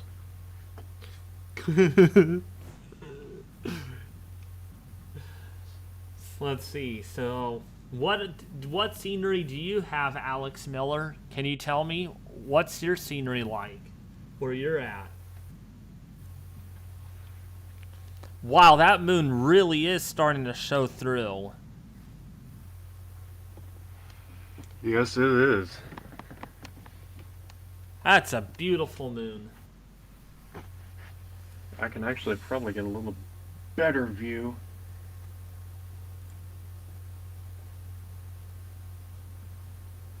Yeah, that's better there. Man, this is a really nice view here. The moon being the way it is, the sky lit up the way that it is with those pink clouds.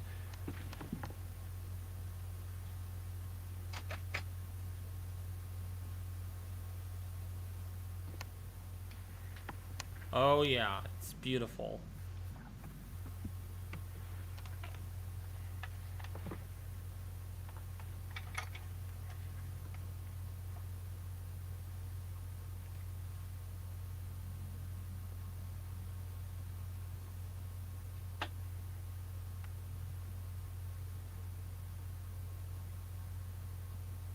Well, you would see nothing but the sky and trees from Front Hill.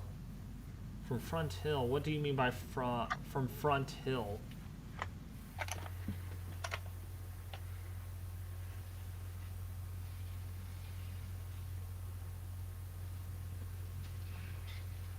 So the sun Yeah, is... you can. I'm sure the sun is up where you're at, the Origin. We just had another 23-mile-an-hour wind gust. I'll be right back, Ethan. Okay. Yeah, so getting some stormy weather out there in California, but we are looking at the receding end of the blood moon total lunar eclipse here. This is a live view from northern Indiana near the city of Kokomo. And you can see the top of the moon is starting to light up again as we are exiting the umbral phase, going back into penumbra. And a really just a beautiful morning view right here with the streak of pink cirrus cloud right above it, the blue sky, the ground getting lit up, and then this orange moon. This is really just a really beautiful morning. Alright, I am back. Welcome back. Yeah, it is definitely windy outside. I might actually, yeah, I'm gonna end this by about 4 in the morning so I could see if I could live stream off my cell phone and aim it out of the window. Okay. I'm gonna try something to see if this works. That sounds cool. We're going to lose connection for just a second. Okay.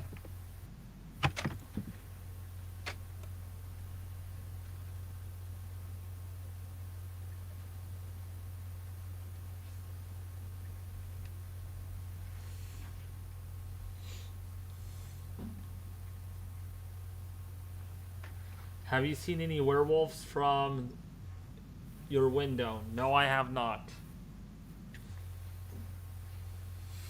No, I have not.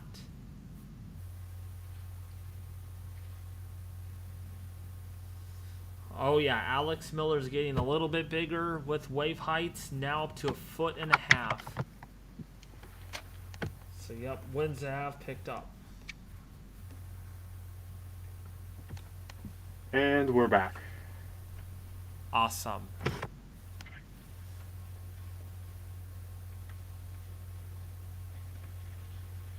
Oh, that's really pretty. Oh my goodness. Yes, it is. Absolutely. Yep, average. Also, welcome back, Candy. Yep, Candy is back. Yeah, Ethan, we have winds now on average at 12.1 miles an hour. Cool. Oh, another big gust. Another big gust. Oh, wow. 19, holding at 19 miles an hour. I'll be back. Oh, wow. Oh, my. Okay. Yeah, David's got some strong winds going, but here we can see this fantastic moon.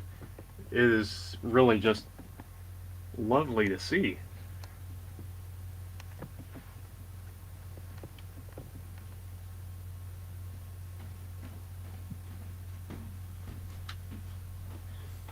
Again, that is a live view out of northern Indiana.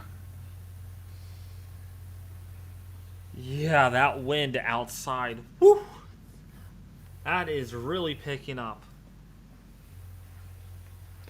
Going nuts. It's not raining hardly at all now. Every time it rains, the winds slow down, but when the rain stops, boy, those winds pick up. It's like the wind is begging for, or the wind is begging for the rain, and as soon as the rain falls, the wind slows down.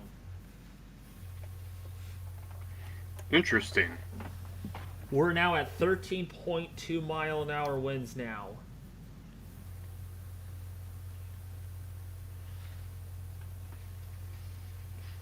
And pressure, Ethan, is down at 29.60 inches. Wow. It's really dropped since last night. Since midnight, it was at 29.82 inches.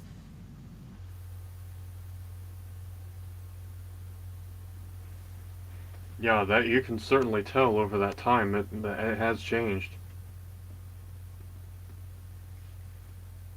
What's wrong, Candy? What did I do?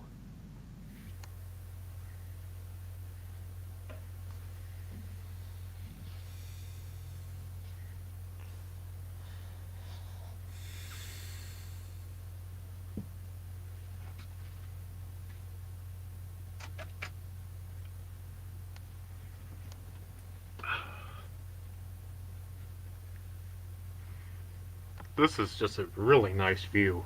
I love that. Nice, good sky color. Really starting to Absolutely. light up.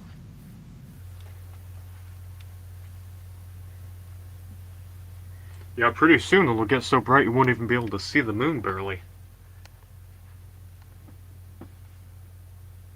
We don't get werewolves here, Candy.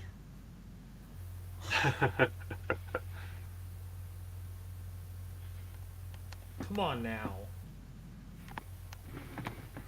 Oh, she's pretty adamant about that werewolf threat. Yup.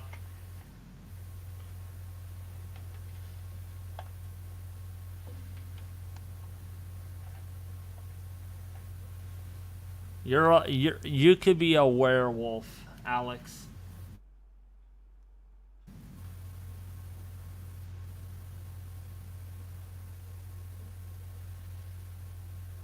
Ooh, boy. Was that lightning?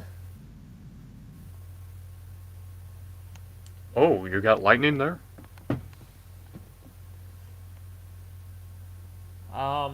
Okay. Not what I wanted. I was looking out of the window, and the sky had flashed.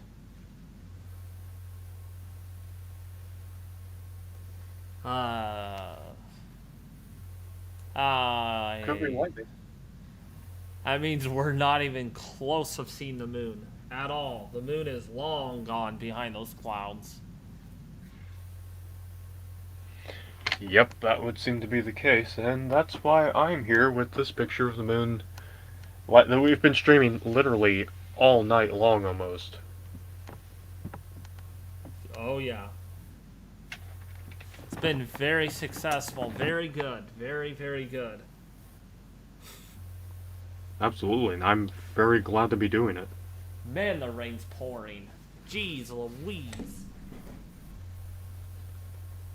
Wow, Ethan, it is raining hard outside.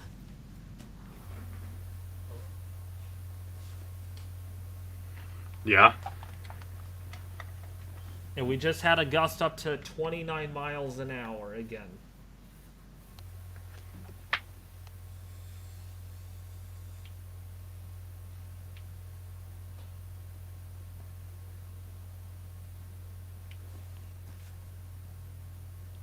Wow, you could hear the rain. It's coming down good.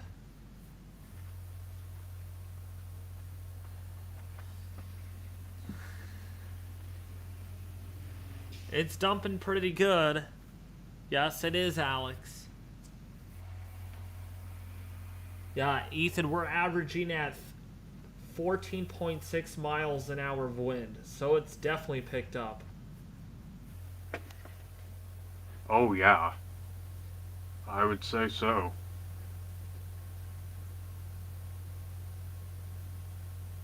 Candy, we'll tie you. I'll tie you up. Out there by my weather station pole, so you can get soaking wet in it. and and Alex Miller, I can tie you both up.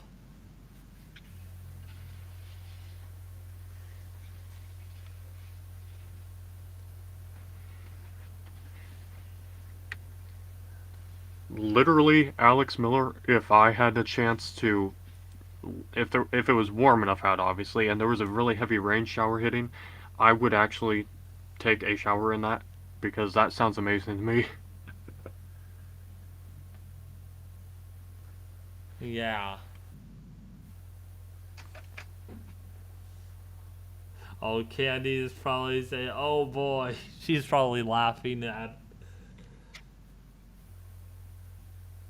Are you ready for the election today, Candy? Election day.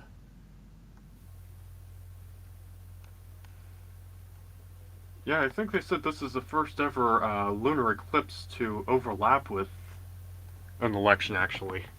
Yeah, I know. It's so rare. So rare to see it.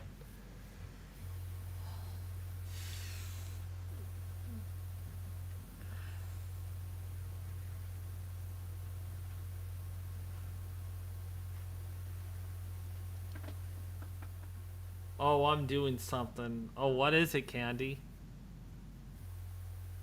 I know. That way, Candy, we can get rid of fake news. Fake news.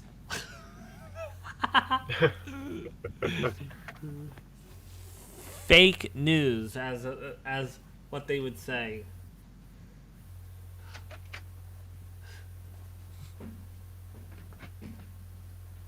I can't stop listening to Greg Kelly sometimes.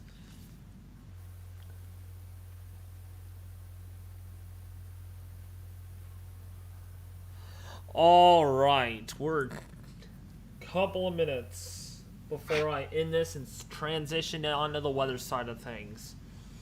I'll be streaming from my phone, Ethan, so I know you're tired, but if you want to join it, you would have to do so through the YouTube chat, because I don't think I'll be doing Discord with that. I'll just,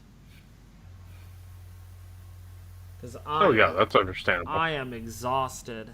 I thought I was gonna make it through the night, but I think I'll wake myself up when I move around and stretch and stuff. As long as these winds stay up. Now, if these winds die down, then I'll get kind of tired. But right now, we're averaging winds at about 14 miles an hour. And let's use the NAM model, if that's in comparison. Yeah, this is about right with the NAM model, Ethan. Interesting. So there is that agreement, or that level of agreement anyway. While the HRRR model has winds at 22 miles an hour over our area. Huh. Oh, why can't they? Oh yeah. The sun is now about to start shining on things. Wow. Really? Yep, we are gonna lose sight of the moon here when that happens. But a really nice way to end this really nice stream, and I just have to say that I give it a thumbs up. Yeah. Thank you so much, you guys, for tuning in to this live stream. I'm going to look into doing another live stream here in just a second on our storm system. I don't know if I'm going to stay up the entire... I might let that roll and run while that stream is going on. So I do need to get some sleep. I am exhausted. But I love you guys, and I'll see you guys in my next stream in just a little bit, okay? Ethan, if you want to participate in that one, I'll be sure to stop by and say hi from time to time, alright? Actually, Ethan, we could talk for a little bit if you want as I get that up and set up and stuff. Yeah, I might be able to for a few minutes. Alright, folks. Thank you all for tuning in. I love you guys, and I'll be back with you in just a little bit. Alright?